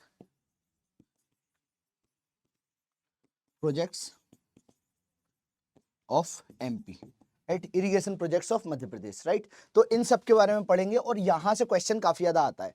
जैसे अगर हम एनर्जी की बात करें जी, तो भारत जो है चौथे नंबर पर है ग्लोबली रिन्यूएबल एनर्जी की कैपेसिटी में। किसमें जी? रिन्यूएबल एनर्जी में हम लोग चौथे नंबर पर आते हैं ग्लोबली, राइट, इंस्टॉल्ड कैपेसिटी में, इंक्लूडिंग लार्ज हाइड्रोन ऑल्सो। हम लोग चौथे नंबर पर हैं जी विंड पावर को लेकर, फोर्थ नंबर पर, मतलब वो ये विंड पावर को लेकर, कैपेसिटी को लेकर, और चौथे नंबर पर ही है सोलर पावर को लेकर, राइट। तो एज पर दी रिन्यूएबल जो ग्लोबल स्टेटस रिपोर्ट है ना 2022 का, उसमें हम लोग कायम है जी चौथे नंबर पर है। अब सोर्सेस कहां से मिलता है, तो देखो वो तो अपनी मतलब वैल्यू के हिसाब से, बट यहां पर हम लोग जो फैक्चुअल क्वेश्चन जिसपे प्रीलिम्स में क्वेश्चन आता है ना जी, उसके बारे में बात करते हैं। तो कई सारी महत्वपूर्ण ऑर्गेनाइजेशन है which are related to energy development in Madhya Pradesh. अगर हम बात करें ऑर्गेनाइजेशन की, तो जो इलेक्ट्रिसिटी सप्लाई एक्ट है वो कब आया था, ये अपन को मालूम चाहिए 1948 में, कि इलेक्ट्रिसिटी सप्लाई एक्ट जो था वो 10 दिसंबर 1948 को आया था, 10 दिसंबर 1948 को आया था। और जो मध्य प्रदेश इलेक्ट्रिसिटी बोर्ड जिसको हम बोलते थे एमपीईबी, सब लोग जानते होंगे, बिजली का बिल भरते हैं, राइट। तो ये कब आया था? 1 दिसंबर 1950 में आया था। और ये जो था ना भारत का पहला, कंट्री का पहला, याद रखना, कंट्री का पहला था जो कि एमपीवी बना था 1 दिसंबर 1950 में। तो सबसे पहले यही बना था। हेडक्वार्टर कहां पर था जी एमपीवी का? तो इसका जो हेडक्वार्टर था वो था जबलपुर में, जबलपुर में, ये हमें याद रखना है, इसका जो हेडक्वार्टर था वो था जबलपुर में। इसको हम शक्ति भवन के नाम से भी जानते हैं। किसके नाम से जानते हैं जी? शक्ति भवन के नाम से, शक्ति भवन के नाम से भी जानते हैं। तो हेडक्वार्टर कहां पर है जी? जबलपुर, जिसको हम शक्ति भवन के नाम से जानते हैं, राइट। ये अपन को याद रखना है जी। फिर उसके अलावा एनर्जी डेवलपमेंट जो कॉर्पोरेशन है जी, वो कौन से साल जो है देखने को मिलता है? तो एनर्जी डेवलपमेंट जो कॉर्पोरेशन है, इट वाज एस्टैब्लिश्ड इन 1982। तो energy development corporation was established इन 1982। अगर हम बात करें मध्य प्रदेश की ग्रामीण विद्युतीकरण निगम की, 1960 में ये जो है बना के तैयार हुआ। तो मध्य प्रदेश ग्रामीण विद्युतीकरण निगम जो है 1960 में बना। स्टेट इलेक्ट्रिसिटी रेगुलेशन कमीशन की बात करें तो ये 1998 में बनके तैयार हुआ था। तो ये भी हमें याद रखना है जी, स्टेट इलेक्ट्रिसिटी रेगुलेशनरी कमीशन जो है 1998 में बनके तैयार हुआ था। नॉट ओनली दैट बच्चों, आप लोगों से ये भी पूछा जा सकता है कि भाई रिसर्च एंड डेवलपमेंट के सेंटर्स भारत सरकार के द्वारा या मध्य प्रदेश में कई सारे बना रखे हैं जी, मध्य प्रदेश सरकार के द्वारा भी बना रखे हैं। तो ये कौन कौन से रिसर्च एंड डेवलपमेंट के सेंटर्स हैं, राइट। तो यहाँ पर आप देखेंगे, एक है देवी अहिल्याबाई यूनिवर्सिटी जो कि इंदौर में है, फिर एडमिनिस्ट्रेटिव एकेडमी जो कि भोपाल में है, फिर आपसे पूछा जाएगा बाबा साहेब अम्बेडकर जो इंस्टीट्यूशन है सोशल साइंस का, ये महू में है। और एशिया का पहला और वर्ल्ड का थर्ड लेजर जिस पे क्वेश्चन पूछा जा चुका है जी, लेजर न्यूक्लियर रिसर्च। तो ये लेजर न्यूक्लियर रिसर्च जो है ना बहुत इंपॉर्टेंट है। लेजर लसिक के थ्रू, लेजर के थ्रू, राइट, लेजर न्यूक्लियर जो रिसर्च है, राइट, ये आपको कहां देखने को मिलेगा? 1984 में इंदौर में। ये हमें याद रखना है, कहां पर जी? इंदौर में, राइट। तो ये तब बना हुआ है जी। फिर हम बात करें इकोनॉमिक सर्वे की रिपोर्ट की, तो जो टोटल जनरेशन है ना मध्य प्रदेश का वो है जी 21,220 मेगावाट, राइट, 21,220 मेगावाट। और ग्रीन एनर्जी की बात करी जाए तो उसके लिए सोलर एनर्जी पे काम करा जा रहा है, जो कि आने वाले समय में, मतलब अभी तो 5,500 मेगावाट को लेकर यहाँ पे कार्य चल भी रहा है। फिर आपसे ये पूछा जा सकता है कि मध्य प्रदेश का पहला थर्मल पावर स्टेशन जो है वो कहां पर है?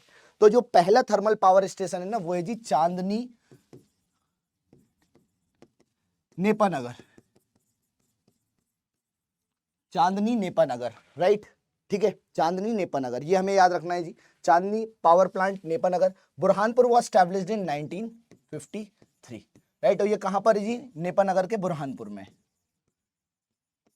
तो आपसे ये पूछा जा सकता है मध्य प्रदेश का पहला थर्मल पावर स्टेशन जो है वो कहां पर स्थित है, तो वो याद रखिएगा जी, first thermal power station is in Chandni, that is Chandni in Burhanpur, ये हमें याद रखना है, राइट। इतना बस अपन को याद रखना है जी, कहां पर जी, बुरहानपुर में। क्लियर है, ये भी याद हो गया। फिर first hydro electricity power station जो मध्य प्रदेश का है जी, वो कहां पर बना हुआ है जी, गांधी सागर मंदसौर, गांधी सागर मंदसौर में, मंदसौर में, गांधी सागर मंदसौर में पहला, फर्स्ट याद रखना है जी, first hydroelectric power, first hydroelectric power, ये हमें याद रखना है। फिर हम बात करें पहला biomass based hydrogen plant, biomass के थ्रू जो हाइड्रोजन प्लांट लगाया गया है, first biomass based hydrogen plant जो आपको देखने को मिलेगा वो क्या है जी, first biomass based hydrogen plant Madhya Pradesh में वो है खंडवा में, खंडवा में। तो ये याद रखना, खंडवा में लोकेटेड है। तो इस तरह से आपने देखा गाइस, तीनों के तीनों पावर प्लांट्स जो बहुत इंपॉर्टेंट है, इन पे कई बार क्वेश्चंस जो है पूछे जाते हैं और क्वेश्चंस बनते भी हैं, राइट। तो ये हमें याद रखना है जी, क्लियर है, ये हमें याद रखना है। तो Madhya Pradesh first thermal power plant जो है चांदनी नेपानगर बुरहानपुर में, जो कि स्टैब्लिश्ड है 1953 में। पहला हाइड्रो इलेक्ट्रिक पावर स्टेशन जो है मध्य प्रदेश में, जो कि स्टैब्लिश करा गया जी गांधी सागर मंदसौर में 1960 में।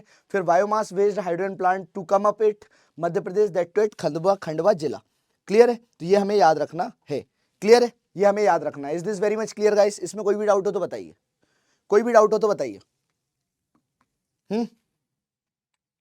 नहीं है, चलिए बढ़िया। फिर आपसे पूछा जा सकता है कसई विलेज के बारे में, राइट। तो कसई जो विलेज है ना, वो कहाँ का है जी, बैतूल का है, ऑफ मध्य प्रदेश। ये पहला विलेज है मध्य प्रदेश का जिसने प्रोजेक्ट कंप्लीट कर दिया बायोमास एनर्जी को लेकर। तो ऐसा कौन सा विलेज है, कौन सा एरिया है जो कि याद रखना है जी, जहां पर बायोमास का प्रोजेक्ट पूरा का पूरा फुल टू प्रूफ से कंप्लीट हो चुका है, तो वो है कसई विलेज। कौन सा है जी, कसई। तो कसई गांव की बात करी जा रही है, कसई। फिर कसई भी कहाँ का है जी, कसई भी कहाँ का है जी, बैतूल का, ठीक है, ये बहुत इंपॉर्टेंट है। फिर हम बात करते हैं मध्य प्रदेश का पहला जो विंड पावर प्लांट है, इट वाज सेटअप एट जमगोदरानी। तो विंड, ये पूरे प्रीलिम्स बेस्ड क्वेश्चन है, अभी तुम लोगों को हल्के में लग रहा होगा। First wind based power plant, ये कहां पर है गाइस, ये है जमगोदरानी, ये कहां देखने को मिलेगा, Jamgodrani, that too in Dewas, right, Jamgodrani in Dewas, ये हमें याद रखना है जी, देवास। फिर हम बात करें सोलर एनर्जी, तो सोलर एनर्जी को लेकर कस्तूरबा विलेज पे काम हुआ है जी, सोलर एनर्जी। तो फर्स्ट सोलर एनर्जी, राइट। तो फर्स्ट सोलर विलेज हम बोल सकते हैं वो है जी Kasturba village Indore, Kasturba village Indore, right. और अच्छा, पूरे भारत की एक सोलर सिटी के रूप में डेवलप कराया जा रहा है, तो सोलर सिटी के रूप में डेवलप कराया जा रहा है किसको जी, सांची को। तो सांची जो है भारत की पूरे की, अगर अपन देखें तो एक सोलर सिटी के रूप में डेवलप कराया जा रहा है कि वहां पे जो भी होगा वो सोलर के थ्रू होगा। क्लियर, ये हमें याद रखना है। फिर कुछ और चीजें, कुछ और पॉलिसीज है जो इंपॉर्टेंट है, देखो इनको आपको एज इट इज ही याद रखना पड़ेगा, इनमें कोई और क्या कर सकते हो, चेंजेस नहीं कर सकते हो। You need to like remember as it is, ये हमें याद रखना है, एज इट इज। तो you need to remember as it is, right. तो यहाँ पर अगर आप देखते हैं जी, स्टेट की जो मिनरल पॉलिसी है वो है 2010 में आई थी। स्टेट की मिनरल पॉलिसी कब आई थी गाइस, 2010 में आई थी। स्टेट की मिनरल पॉलिसी जो है वो कब आई थी जी, 2010 में आई थी, ये हमें याद रखना है गाइस। कब आई थी जी, 2010 में आई थी। तो स्टेट मिनरल पॉलिसी जो है 2010 में आके तैयार हुई थी। क्लियर है। फिर हम बात करें जी कन्वेंशनल एनर्जी को लेकर। अब देखो कन्वेंशनल जो हम लोग हमेशा यूज करते हैं, और इस पे क्वेश्चन भी आ चुका है, एक बार नहीं कई बार इस पे क्वेश्चन आ चुका है जी गाइस। तो यहाँ पर आप देखिए जो कन्वेंशनल एनर्जी है, कन्वेंशनल, राइट। कन्वेंशनल की बात करिए तो कन्वेंशनल वो एनर्जी होती है जो पहले से चली आ रही है, राइट, जो हम पहले से यूज कर रहे हैं। जैसे कोयला हम लोग पहले से यूज कर रहे हैं, तो कोल हो गया। फिर आपसे पूछा जा सकता है पेट्रोल, तो पेट्रोल भी हम लोग पहले से यूज कर रहे हैं। फिर आपसे पूछा जा सकता है भाई क्या बोलते हैं, बायोमास, तो बायोमास भी पहले से यूज कर रहे हैं। लेकिन कई एनर्जी ऐसी हैं जो अभी अभी रिसेंट में आई हैं और इनके बारे में अभी हम लोग स्टार्ट कर रहे हैं यूज करना। तो नॉन कन्वेंशनल में क्या क्या आता है जी, चूंकि हम एनर्जी रिसोर्सेज ऑफ एमपी के बारे में बात कर रहे हैं, तो क्वेश्चन इस पे बनता है और एमपी पीएससी में इस पे क्वेश्चन पूछे गए, राइट। तो नॉन कन्वेंशनल एनर्जी की अगर हम लोग चर्चा करें, नॉन कन्वेंशनल एनर्जी की, तो सोलर पावर्ड हो गई, विंड हो गई, बायोगैस हो गई और जियोथर्मल हो गई, राइट। सोलार हो गई, याद रखना है, सोलार हो गई पहली चीज, सोलार, राइट, सोलार, सोलार, फिर विंड हो गई, ठीक है, फिर बायोगैस हो गई, बायोगैस हो गई, फिर हो गई जियोथर्मल, जियोथर्मल, ठीक है, जियोथर्मल हो गई, राइट। तो ये आपको याद रखना है गाइस, राइट। तो सोलार, विंड, बायोगैस और जियोथर्मल, राइट। बायोगैस जो है नॉन कन्वेंशनल में आती है, बायोमास जो है कन्वेंशनल में आती है, ये याद रखना, कन्वेंशनल, क्लियर है, ये भी आपको याद रखना है, ये जो मैंने आपको बताया क्लियर होना चाहिए। फिर हम बात करें पहला इलेक्ट्रिसिटी जनरेटेड, राइट, जो सिटी बनाया गया था वो था ग्वालियर 1905 में, और स्टेट इलेक्ट्रिसिटी जो एक्ट है वो कब बन के तैयार हुआ था, तो 1948 में स्टेट इलेक्ट्रिसिटी एक्ट बन के तैयार हुआ था 1948 में। कब तैयार हुआ था स्टेट इलेक्ट्रिसिटी एक्ट, 1948 में, ये भी हमें याद रखना है गाइस। फिर आप देखते हैं जी एमपीईडी जो है, एमपीईडी, इसने न्यू रिन्यूएबल पॉलिसी लेकर आया है, खैर कोई खास नहीं है। अब आपसे पूछा जा सकता है पहला gas based power plant, right, first gas based, gas based मतलब आप लोग जानते हैं गैस बेस्ड का मतलब, गैस बेस्ड, गैस बेस्ड जो पावर प्लांट है वो कौन सा है जी, भांडेर ग्वालियर, कौन सा है जी, भांडेर, भांडेर ग्वालियर, ये हमें याद रखना है, ग्वालियर, भांडेर ग्वालियर। तो फर्स्ट गैस बेस्ड जो पावर प्लांट है वो है जी भांडेर ग्वालियर, भांडेर ग्वालियर, ये हमें याद रखना है, भांडेर ग्वालियर, पहला गैस बेस्ड जो पावर प्लांट है वो है भांडेर ग्वालियर। फिर हम बात करें स्टेट का इलेक्ट्रिसिटी रेगुलेटरी कमीशन जो है, राइट, ये कब बन के तैयार हुआ था, तो 1998 में, 1998 में। तो स्टेट का याद रखना है इलेक्ट्रिसिटी रेगुलेटरी कमेटी जो है कब बन के तैयार हुआ, 1998 में, राइट। स्टेट्स इलेक्ट्रिसिटी रेगुलेटरी जो कमीशन है वो कब बन के तैयार हुआ, 1998 में। तो पहला जो गैस बेस्ड पावर प्लांट है वो है भांडेर जो कि ग्वालियर में है। फिर हम बात करें स्टेट का इलेक्ट्रिसिटी रेगुलेटरी कमीशन जो है वो 1998 में बन के तैयार हुआ, और फिर शक्ति स्कीम लाई गई थी। तो याद रखना जो शक्ति स्कीम लाई गई थी, अगर आप लोगों ने इसका नाम सुना होगा शक्ति स्कीम के बारे में, शक्ति स्कीम, ये जो लाई गई थी जी, ये कोयले को लेकर लाई गई थी कि कोयले का इस्तेमाल या उत्पादन सही से हो और उससे बिजली सही से बनाई जाए, कोयला, राइट। तो ये भी आप याद रखना, ये कब लाई गई थी, 2017 में लाई गई थी मध्य प्रदेश में, राइट। तो ये जो मैं आपको पॉइंटर्स बता रहा हूं ना, ये सारी की सारी वो चीजें हैं जिन पे क्वेश्चंस बनेगा ही बनेगा। MPPSC is famous for asking questions on this, right. अगर आप देखते हैं जैसे चांदनी थर्मल पावर प्लांट, राइट, अब चांदनी थर्मल पावर प्लांट कहां पर है जी, ये आपसे पूछा जा सकता है, बुरहानपुर, ठीक है, बुरहानपुर में ये लोकेटेड है चांदनी थर्मल पावर प्लांट। अगर हम बात करें ये कहां पर है, तो वही नेपा नगर बुरहानपुर, मैंने बता दिया। अच्छा, कब बन के तैयार हुआ था, 1953 में बन के तैयार हुआ था, ये अपन को याद रखना है जी, 1953 में बन के तैयार हुआ था। अगर हम बात करें पहला thermal power station Madhya Pradesh का, जो पहला first thermal power station of Madhya Pradesh, वो कौन सा है जी, तो वो है आपका चांदनी थर्मल पावर स्टेशन, याद रखना है जी, वो है चांदनी थर्मल पावर स्टेशन। ये रट लो, मैं बार बार इसलिए लिखता हूं कि आप लोग भी अपने नोट्स में लिखते जाओ मेरे साथ साथ, जो मैं पॉइंट्स लिखता हूं ये आपके दिमाग में इम्प्रिंट हो जाते हैं कि हाँ, इसमें से भी, इस पैराग्राफ में से भी 2-3 चीजें जो इंपॉर्टेंट है, राइट। तो ये हम लोगों ने देख लिया जी। और ये नर्मदा वैली से पानी ले लेता है, तवा कोल फील्ड से कोयला ले लेता है, और इलेक्ट्रिसिटी प्रोवाइड करता है नेपा नगर की पेपर मिल को, ये हमें याद रखना है। फिर हम बात करते हैं जी अमरकंटक थर्मल पावर स्टेशन। अब ये कहां पर होगा, तो अमरकंटक से 3 नदी निकलती है, एक होती है नर्मदा, दूसरी हो गई सोन, और तीसरी हो गई जोहिला, राइट, जोहिला रिवर हो गई, क्लियर है, ये 3 रिवर्स निकलती हैं। इसके अलावा अगर हम देखें तो यहां पर जो है एक जलप्रपात है, इसका नाम चचई जलप्रपात, Chachai waterfall, Chachai waterfall, right.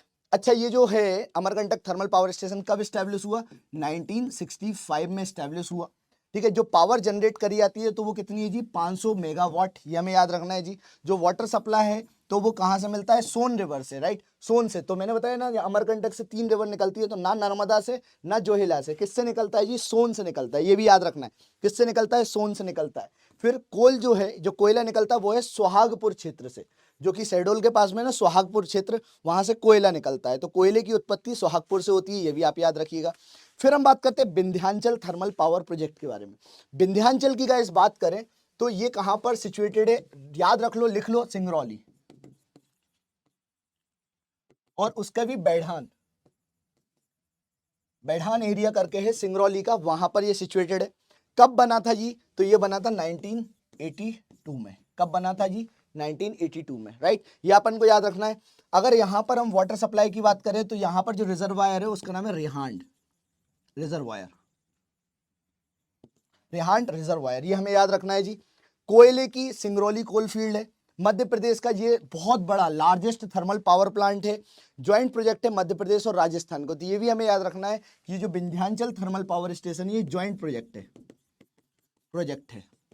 ठीक है, ज्वाइंट प्रोजेक्ट है किसका जी? तो ज्वाइंट प्रोजेक्ट है जी किसका जी? मध्य प्रदेश और राजस्थान का, एमपी एंड राजस्थान का ज्वाइंट प्रोजेक्ट है ये, मध्य प्रदेश और राजस्थान का, ये हमें याद रखना है जी, ठीक है। अब ये किसके द्वारा ऑपरेट करा गया? एनटीपीसी के द्वारा, national thermal power corporation of India के द्वारा, याद रखना है, ऑपरेट करा गया एनटीपीसी के द्वारा। कॉर्पोरेशन जो भी दिया गया है वो किसके द्वारा करा गया था जी? विंध्याचल थर्मल पावर प्रोजेक्ट में वो करा गया था सोवियत यूनियन के द्वारा, सोवियत यूनियन रसिया के द्वारा, रसिया के द्वारा, ये हमें याद रखना है। Is this very much clear? तो जो मेन कॉर्पोरेशन करा गया तो सोवियत। अब देखो इस पे जैसे ये मैं बता रहा हूं ना, ये बहुत इंपॉर्टेंट है, राइट, कि किस तरह से ये जो है क्वेश्चंस बन सकते हैं। तो आपसे सबसे पहला question Vindhyachal thermal power station कहाँ है ये पूछा जाएगा, सिंगरौली में। कब बना था? 1982 में। अच्छा ये किस किस के बीच का प्रोजेक्ट है? तो मध्य प्रदेश और राजस्थान के बीच का प्रोजेक्ट है। फिर आपसे पूछा जाएगा वाटर कहाँ से मिलता है? तो रेहान से मिलता है। कोयला कहाँ से मिलता है? तो सिंगरौली के कोल फील्ड से मिलता है। अच्छा ये क्या सबसे बड़ा थर्मल पावर प्लांट है? हाँ जी, ये सबसे बड़ा जो है ना लार्जेस्ट थर्मल पावर प्लांट है मध्य प्रदेश का।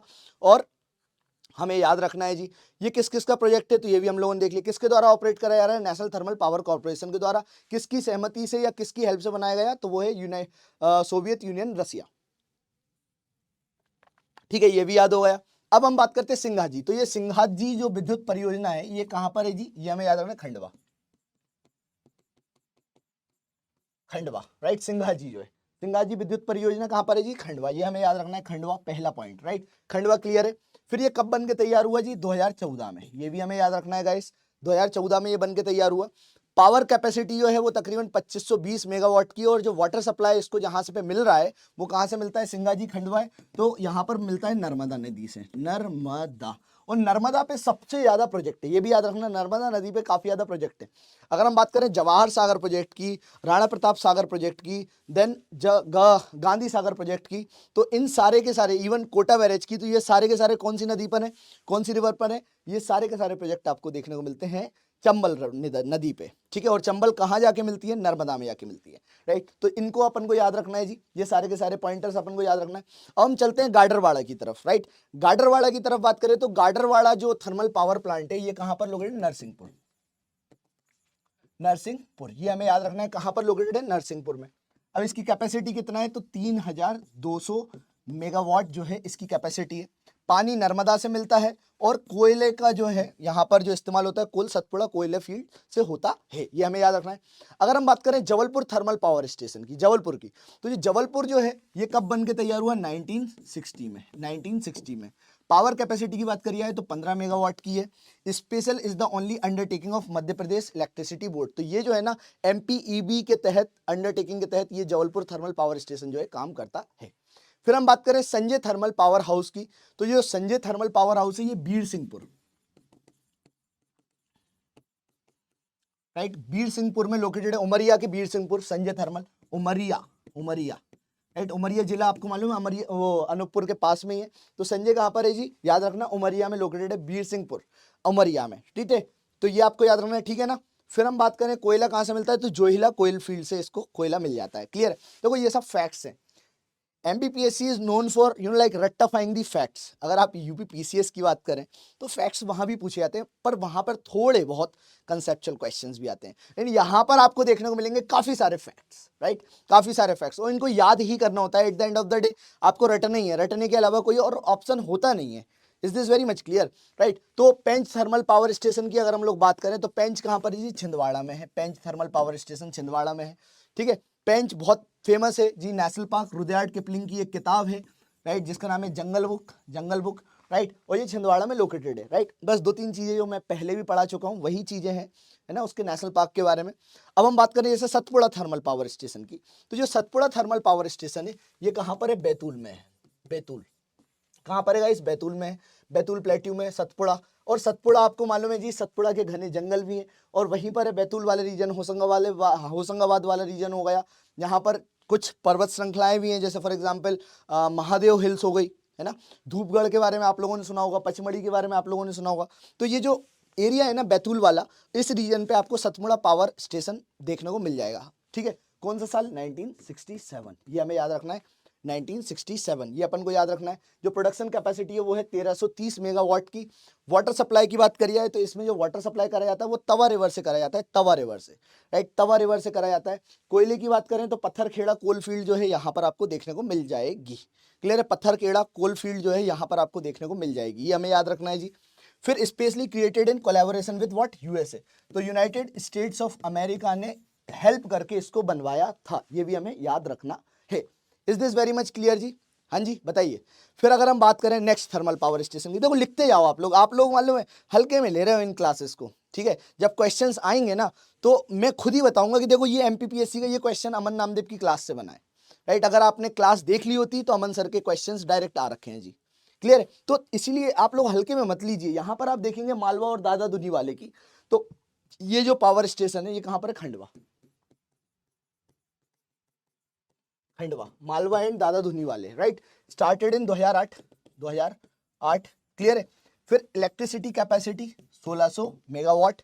वाटर सप्लाई की बात करिए तो नर्मदा रिवर, राइट, नर्मदा से मिल जाता है। और ये भी ज्वाइंट प्रोजेक्ट है गुजरात और मध्य प्रदेश का, ज्वाइंट प्रोजेक्ट है। ज्वाइंट प्रोजेक्ट किसका है जी? मालवा। अब मालवा के पास में कौन सा स्टेट है?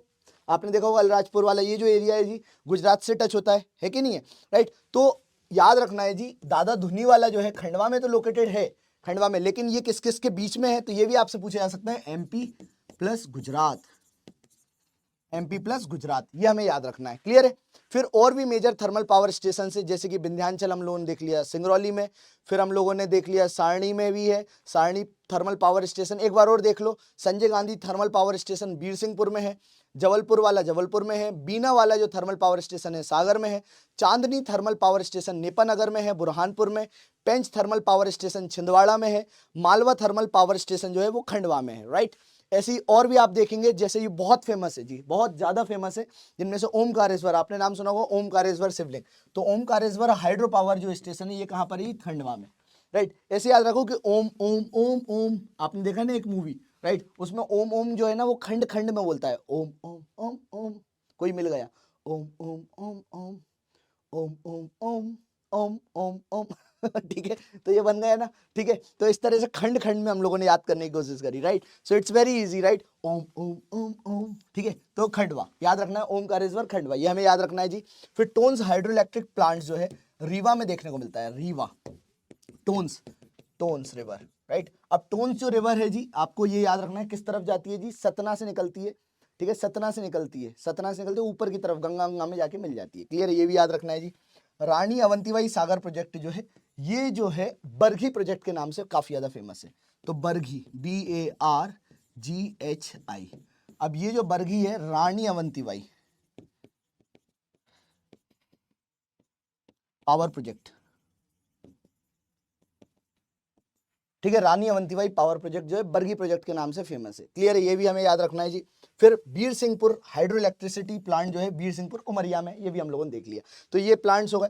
इसके अलावा और भी है, जैसे पुनासा डैम। अब पुनासा ये कहाँ का है जी? पुनासा खंडवा, खंडवा, पुनासा, पुनासा, क्लियर है, पुनासा, ठीक है।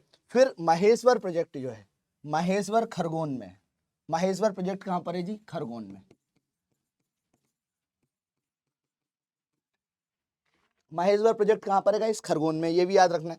फिर Gandhi Sagar hydro electric project की बात करें, स्टेशन की बात करें, तो ये कहां पर है? भानपुरा मंदसौर में है। और इंदिरा सागर जो है ये भी आपको देखने को मिल जाएगा खंडवा में। तो देखो इंदिरा सागर खंडवा में है, ठीक है, गांधी सागर मंदसौर में। अब देखो ऐसे भी याद रखना है, यहाँ पे हाइड्रो इलेक्ट्रिक प्रोजेक्ट की बात हो रही है, ठीक है, डैम की बात नहीं हो रही है, हाइड्रो इलेक्ट्रिक प्रोजेक्ट है, राइट। तो Gandhi Sagar hydro electric station जो है वो मंदसौर में। ऐसे याद रखो, गांधी मंदबुद्धि को भी ठीक कर देते हैं, गांधी जी। गांधी की खास बात यही है, फादर ऑफ द नेशन ऐसे ही थोड़ी ना बोलते हैं, है कि नहीं है। You can find Mahatma Gandhi ji on the cross roads, right, cross roads, चौराहे पर मस्त बैठे हुए हैं, राइट। तो मंदबुद्धि को भी ठीक कर देते हैं, है कि नहीं है। तो याद रखना मंदसौर। ऐसे गांधी जी बोलते हैं कि एक थप्पड़ हमारा, चल दूसरा मार ले, दूसरा मारा तीसरा मार ले, तीसरा मार लिया, उसके बाद तो फिर चेंज हो ही जाएगा, हृदय परिवर्तन हो जाएगा, है कि नहीं है, है कि नहीं है, हो जाएगा कि नहीं हो जाएगा। तो मंदबुद्धि को भी ठीक कर दिए। तो गांधी सागर जो है हाइड्रो इलेक्ट्रिक प्रोजेक्ट जो है मंदसौर में। फिर दूसरा आप देखते हैं जी Indira Sagar hydro electric power station जो है वो है खंडवा में। ये हमें याद रखना है, तो ये भी हम लोगों ने याद कर लिया। Is this very much clear guys? Any doubt till here? If you have any doubt please tell me. अब देखो कई सारे और भी ज्वाइंट प्रोजेक्ट्स हैं, राइट, कई सारे और भी ज्वाइंट प्रोजेक्ट्स हैं। तो यहाँ पर आप देखेंगे जी पेंच हाइड्रो इलेक्ट्रिक प्रोजेक्ट, राइट। पेंच जो हाइड्रो इलेक्ट्रिक प्रोजेक्ट है ये मध्य प्रदेश और महाराष्ट्र में देखने को मिलता है। कहाँ पर guys? Madhya Pradesh as well as the Maharashtra, right. Pench clear है। फिर हम बात करें बाण सागर, कौन सा जी? बाण सागर, बाण सागर, राइट। बाण सागर की बात करिए तो ये मध्य प्रदेश, यूपी और बिहार में देखने को मिलेगा। मध्य प्रदेश, यूपी और बिहार में आपको ये देखने को मिल जाएगा बाण सागर project, right. Madhya Pradesh, UP और बिहार में। राजघाट हाइड्रो पावर स्टेशन की बात करें तो ये मध्य प्रदेश और उत्तर प्रदेश में देखने को मिल जाएगा। कौन सा जी? राजघाट, राजघाट। ये कहाँ देखने को मिल जाएगा? एमपी प्लस यूपी दोनों में देखने को मिल जाएगा राजघाट प्रोजेक्ट, राइट। तो राजघाट हाइड्रो पावर स्टेशन जो है मध्य प्रदेश और उत्तर प्रदेश में आपको देखने को मिल जाएगा। बाण सागर की बात करिए तो एमपी, यूपी, बिहार। ऐसे याद रखो, चलाओ ना नैनो से बाण रे, ऐसे करके बाण सागर, राइट। तो बाण सागर जो है नैनो से बाण रे, सोन रिवर पर है, राइट। ऊपर की तरफ जाती है, ऐसे खुल बढ़िया मस्त ऊपर की तरफ चली जाती है, राइट। तो ये भी हमें याद रखना है जी। फिर राजघाट भी हम लोगों ने पढ़ लिया है। अब राजघाट जो है कौन सी नदी पर है? कौन सी पे है? बताओ बताओ बताओ बताओ। बेतवा पे है, राइट। तो बेतवा रिवर पे है आपका Rajghat hydro electric power station, Betwa पे। ये हम लोगों ने देख लिया जी, क्लियर है। और तो कुछ है ही नहीं है, और तो हम लोगों ने देख लिया है जी। तो राजघाट बेतवा नदी पर है, बाण सागर सोन पर है, पेंच तो पेंच नदी पर है। ये भी हम लोगों ने ज्वाइंट प्रोजेक्ट देख लिया। इसके अलावा रिहांड जो प्रोजेक्ट है, किस किस का ज्वाइंट प्रोजेक्ट है? तो जो रिहांड है ना वो आपको देखने को मिलेगा मध्य प्रदेश और उत्तर प्रदेश के बीच में, राइट। मध्य प्रदेश और उत्तर प्रदेश के बीच में ये रिहांद हो गया। फिर ऐसी Gandhi Sagar hydro power station Madhya Pradesh Rajasthan के बीच में, राणा प्रताप हो गया और जवाहर सागर हो गया। तो इस तरह से आप गांधी सागर, राणा प्रताप सागर और जवाहर सागर, राइट, ये चंबल स्टेट, चंबल रिवर पे लोकेटेड है। और इसको मैंने याद भी करवाया था, ग कोटा। अरे बेटा गरज कोटा। तो गा से क्या हो गया? गांधी सागर, राइट। रा से क्या हो गया? राणा प्रताप सागर। जा से क्या हो गया? जवाहर सागर, राइट। तो ये हो गया गरज कोटा रे गरज कोटा, है कि नहीं है? तो ये हम लोगों ने देख लिए जी इतने सारे प्रोजेक्ट्स, ठीक है। अब 2-3 पॉइंट्स और याद रख लेते हैं। जैसे गांधी सागर प्रोजेक्ट, ये कब बन के तैयार हुआ? तो ये हाइड्रो इलेक्ट्रिक प्रोजेक्ट मध्य प्रदेश का था, जो 1960 में बन के तैयार हुआ था। याद रखना 1960 में। और कौन सी नदी पे जी? चंबल, राइट। चंबल रिवर पे ये जो है बन के तैयार हुआ था। राणा प्रताप की बात करिए तो राणा प्रताप जो है 1964 में, 1964, और ये जो है कहां पर बन के तैयार हुआ था? रावत भाटा करके, रावत भाटा चित्तौड़गढ़ में ये बन के तैयार हुआ था, ऑफ राजस्थान। ये ज्वाइंट प्रोजेक्ट था मध्य प्रदेश और राजस्थान का, राइट। ये भी हमें याद रखना है। जवाहर की बात करिए तो जवाहर सागर स्टैब्लिश करा गया इन द ईयर 1971। यहाँ पे जो टोटल जनरेशन कैपेसिटी थी वो थी 99 मेगावाट की। कोटा बैरेज जो है राजस्थान में बन के तैयार हुआ। पेंच भी एक हाइड्रो इलेक्ट्रिक प्रोजेक्ट है जो कि 1986 में बन के तैयार हुआ था। मध्य प्रदेश और महाराष्ट्र का ये ज्वाइंट प्रोजेक्ट है, जो टोटल जनरेशन कैपेसिटी है वो 1960 मेगावाट है। बस इतना हमें याद रखना है। ऐसे ही अगर हम बात करें पुनासा हाइड्रो इलेक्ट्रिक प्रोजेक्ट की, पुनासा। अब ये जो पुनासा प्रोजेक्ट है, पुनासा तो ये कहां पर है जी? ये खंडवा में। ये आपको याद रखना है, जो पुनासा हाइड्रो इलेक्ट्रिक प्रोजेक्ट है ये आपको देखने को मिलेगा खंडवा में। ओमकारेश्वर में, खंडवा में, राइट। याद आ रहा है ना ओमकारेश्वर? ओम ओम ओम ओम, खंड खंड करके हम बोल रहे हैं, ओमकारेश्वर भी याद हो गया, क्लियर है। फिर आप देखेंगे जी इसके अलावा जी ये Tons hydro electric project, Tons, right. तो टोन्स नाम पे ही है। अब हमसे ये पूछा जा सकता है ये जो टोन्स हाइड्रो इलेक्ट्रिक प्रोजेक्ट है ये कौन सी नदी पर है? तो निकलती तो टोन्स नदी कहां से है जी? टोन्स कहां से निकलती है आप बताओ? सीमेंट लेके सतना से। तो सतना से तो निकलती है, सतना से रिवर निकलती है। लेकिन ये जो प्रोजेक्ट देखने को मिलेगा ना गाइस, ये आपको देखने को मिलेगा कौन सी नदी पर जी? ये देखने को ये जो प्रोजेक्ट कहां देखने को मिलेगा? वो है रीवा में। कहां पर गाइस? रीवा में। तो इस तरह से आप लोगों ने क्या करा जी? इसको भी याद कर लिया कि भाई टोन्स रिवर सतना से निकलती है, रीवा में जाता है। बस इतना अपन को सतना से निकलती है और रीवा में प्रोजेक्ट है। और प्रोजेक्ट क्या करता है? बिजली प्रोवाइड करता है, राइट। बिजली प्रोवाइड करता है, क्लियर है। फिर हम बात करते हैं महेश्वर। अब ये आपसे पूछा जा सकता है महेश्वर महेश्वर जो है हाइड्रो इलेक्ट्रिक प्रोजेक्ट की बात करें, हाइड्रो इलेक्ट्रिक पावर प्रोजेक्ट की, तो ये कहां पर है जी? खरगोन। खरगोन कहां पर है गाइस? खरगोन में। ये आपको याद रखना है कहां पर है? महेश्वर खरगोन में लोकेटेड है। कब बन के तैयार हुआ? 1944 में। ये आपको याद रखना है 1944 में ये बन के तैयार हुआ था। तो अभी हम लोगों ने महेश्वर देख लिया। अब महेश्वर ऐसे याद रखो, महेश जो है ना गोन हो जाता है। जैसे शिव जी होते हैं ना, शिव जी को महेश भी बोला जाता है, राइट? तो महेश क्या हो गए? गोन हो गए। गोन गोन गोन गोन गोन महेश, राइट? तो महेश हो गए गोन। तो ये आपको याद रखना है। फिर अगर हम बात करें जी खंडवा की, तो खंडवा में भी एक प्रोजेक्ट है और जिसका नाम है ओमकारेश्वर। अभी थोड़ी देर पहले बताया ओम ओम ओम ओम, तो ओमकारेश्वर में खंडवा लोकेटेड है, राइट? या फिर खंडवा में ओमकारेश्वर लोकेटेड है, ऐसे याद रख लो, है ना? दोनों को मर्ज कर लो, याद कर लो बस कैसे भी करके। कब बन के तैयार हुआ? 2007 में।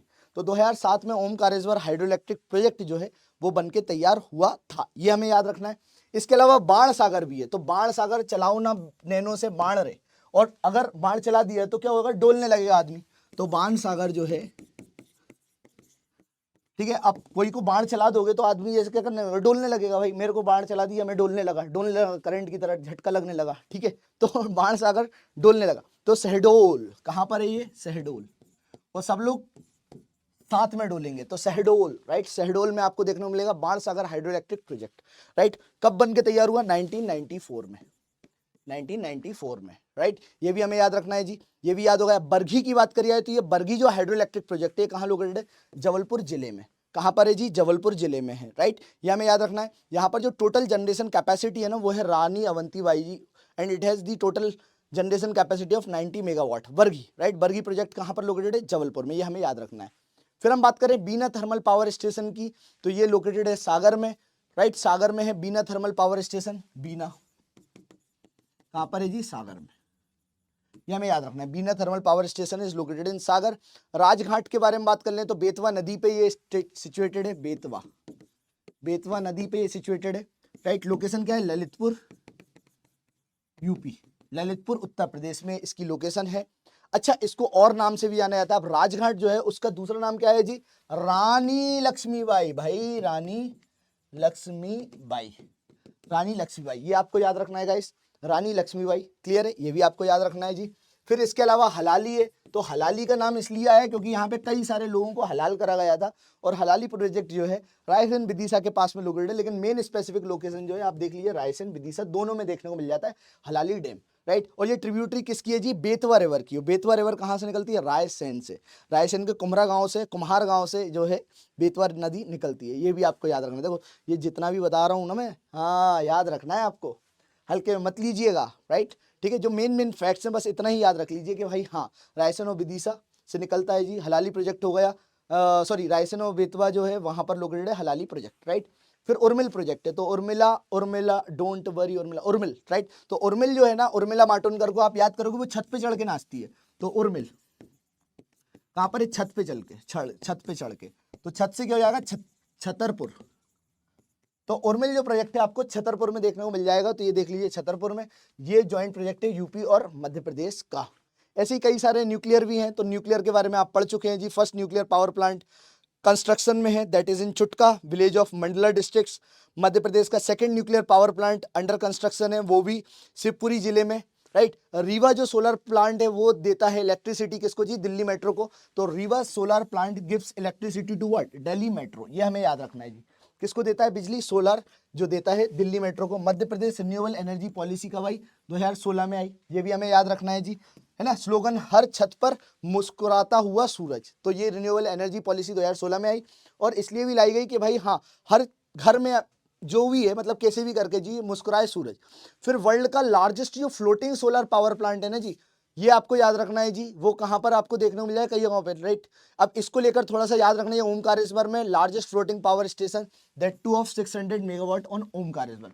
अब थोड़ा सा इनके बारे में कई बार अलग अलग जगहों पे जैसे कहीं नया प्रोजेक्ट लगा, हो सकता है पेपर तक कहीं और भी काम चल रहा है, जैसे रीवा में भी काम चल रहा है और भी अलग अलग लोकेशंस पे काम चल रहा है। तो ये थोड़ा सा आप लोग देख लीजिएगा, क्लियर है? फिर और तो इसके अलावा कुछ है नहीं है। फिर हम थोड़ा बहुत और करंट अफेयर्स से रिलेटेड देख लेते हैं। जैसे देखो इंडिया का पहला सोलर एनर्जी पार्क, तो इंडिया का पहला, भारत का पहला सोलर एनर्जी पार्क के बारे में बात कर लेते हैं। भारत का पहला, तो India first solar energy park ठीक है, नाम सुना होगा तुम लोगों ने। ये कहां पर है जी? राजगढ़ में। राजगढ़, ये कहां पर है? राजगढ़ के मध्य प्रदेश में। ये हमें याद रखना है जी। दूसरा अगर आप बात करें, भारत का पहला solar energy operated telephonic exchange, right, solar energy telephonic exchange जो है ये आपको कहां देखने को मिलेगा? शिवपुरी में। कहां पर? शिवपुरी, राइट। कहां पर गए? शिवपुरी में। ये आपको याद रखना है, शिवपुरी में solar energy operated telephonic exchange Shivpuri में। फिर अपन देखें मध्य प्रदेश का पहला solar operated mica plant, solar operated mica plant जो है ये कहां देखने को मिलेगा? वो है इटारसी में। इटारसी में, ये याद रखना है। तो सोलर ऑपरेटेड जो प्लांट है, राइट, माइका प्लांट है, वो है इटारसी में। फिर सोलर एनर्जी पावर प्लांट जो है राजगढ़ मध्य प्रदेश में। Solar energy operated telephonic exchange जो है वो शिवपुरी में है। अगर हम बात करें देवी अहिल्याबाई होलकर एयरपोर्ट की, तो ये इंदौर में है। और पहला सोलर ऑपरेटेड जो है एयरपोर्ट बना, राइट। तो फर्स्ट देवी अहिल्याबाई जो होलकर एयरपोर्ट है, पहला सोलर ऑपरेटेड एयरपोर्ट बनके तैयार हुआ है, ये भी याद रखना है। फिर भारत का जो सबसे बड़ा सोलर ऑपरेटेड बॉयलर है, ये कहां पर है जी? सांची मिल्क फैक्ट्री में आपको देखने को मिल जाएगा। Is this very much clear guys? तो इसके अलावा और कुछ नहीं है, यही सब चीजें हैं जो मैंने आपको बताई हैं। विंड पावर को लेकर भी कुछ चीजें हैं, ये कोई खास नहीं है, बस यही है कि स्टेट का पहला जो विंड पावर प्लांट है वो कहां पर स्टैब्लिश हो रखा है जी?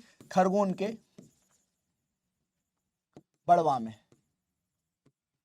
खरगोन के बड़वा में, ये आपको याद रखना है जी। किसके बारे में जी? याद रखना है, खरगोन के बड़वा में, राइट। तो स्टेट का पहला विंड पावर प्लांट जो है खरगोन के बड़वा में है, राइट। फिर हम बात करें स्टेट का पहला विंड एनर्जी फार्म जो है वो धार में है, धार में लोकेटेड है। धार में पहला विंड एनर्जी फार्म जो है धार में, और इसकी कैपेसिटी जो है ना बहुत ज्यादा है। मतलब इट्स ऑल अबाउट कि भैया पंखा चलता रहेगा ऐसे करके, और जैसे ये मेरा हाथ चल रहा था ना, तो ऐसे करके बिजली भी चल रही थी, राइट। तो हवा पड़ेगी, ठीक है, तुम लोग फूंक मारोगे और विंड चलेगा। तो ऐसे करके आपको देखने को मिल जाएगा। ये जो है ये धार में है, राइट। ये भी हमें याद रखना है।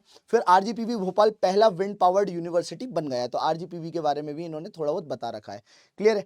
फिर मध्य प्रदेश का पहला जो सीवेज ट्रीटमेंट प्लांट है, that too based on the urban waste, ये कौन सा है जी? बायोमेथनाइजेशन पे बेस्ड है। ये बिट्टन मार्केट भोपाल में देखने को मिल जाता है।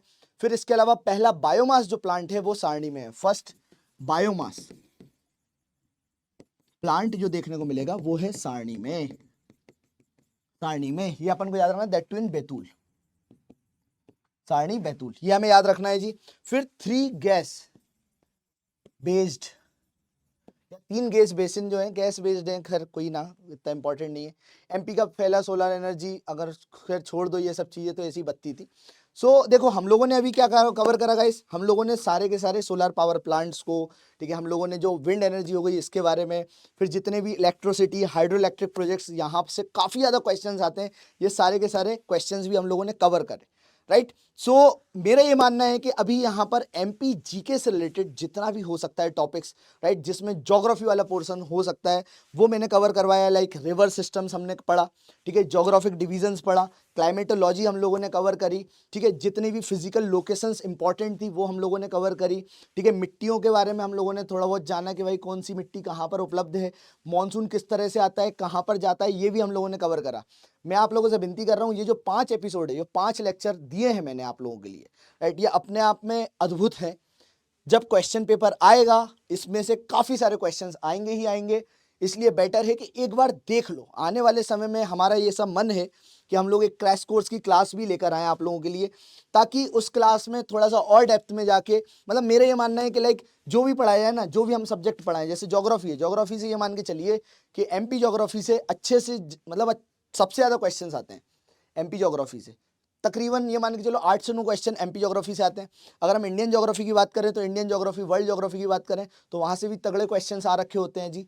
तो इसीलिए मैं आप लोगों से विनती करता हूँ, थोड़ा सा अपना स्तर बढ़ाइए और इन ज्योग्राफी के क्वेश्चंस पे काम करिए। नॉट ओनली ज्योग्राफी, मैंने आर्ट एंड कल्चर की भी क्लास आप लोगों के लिए ली है, राइट, तो उसको भी देखिए। एक मैराथन है स्पीडी का, तकरीबन 6 घंटे का, 5 से 6 घंटे का वो मैराथन होने वाला है कल संडे को। तो मैं आप लोगों के समक्ष आऊँगा 12 बजे, हम लोग धमाकेदार मैराथन स्टार्ट करेंगे, बिल्कुल फुल एनर्जी के साथ, फुल विगर के साथ, right. So that's all from my side guys, I hope you enjoyed this lecture. शाम को 7 बजे रेगुलर बेसिस पे एक सीरीज भी चल रही है, उस सीरीज को भी आप लोग प्लीज अटेंड करिए, जिसमें एमपी की ज्योग्राफी से रिलेटेड सारे के सारे क्वेश्चंस, तमाम क्वेश्चंस जो है वो मैं करवा रहा हूं। इंपॉर्टेंट क्वेश्चंस हैं जो प्रीवियस ईयर आ भी चुके हैं। So that's all from my side guys, bye bye, take care, ध्यान रखिएगा अपने आप का और प्रैक्टिस करिए, रिवीजन करिए। रिवाइज करने का सबसे अच्छा तरीका यही है कि या तो एक रनिंग नोट्स को आप देख लीजिए जो आप बना रखे हैं, उसके अलावा आप लोग क्या कर सकते हैं जी, आप लोग इन्हीं वीडियोस को एक बार नहीं कई बार करीब कई बार 1.25 की स्पीड पे, एग्जाम के पहले 1.5 की स्पीड पे भी आप लोग सुन सकते हैं। So that's all from my side guys, bye bye, take care.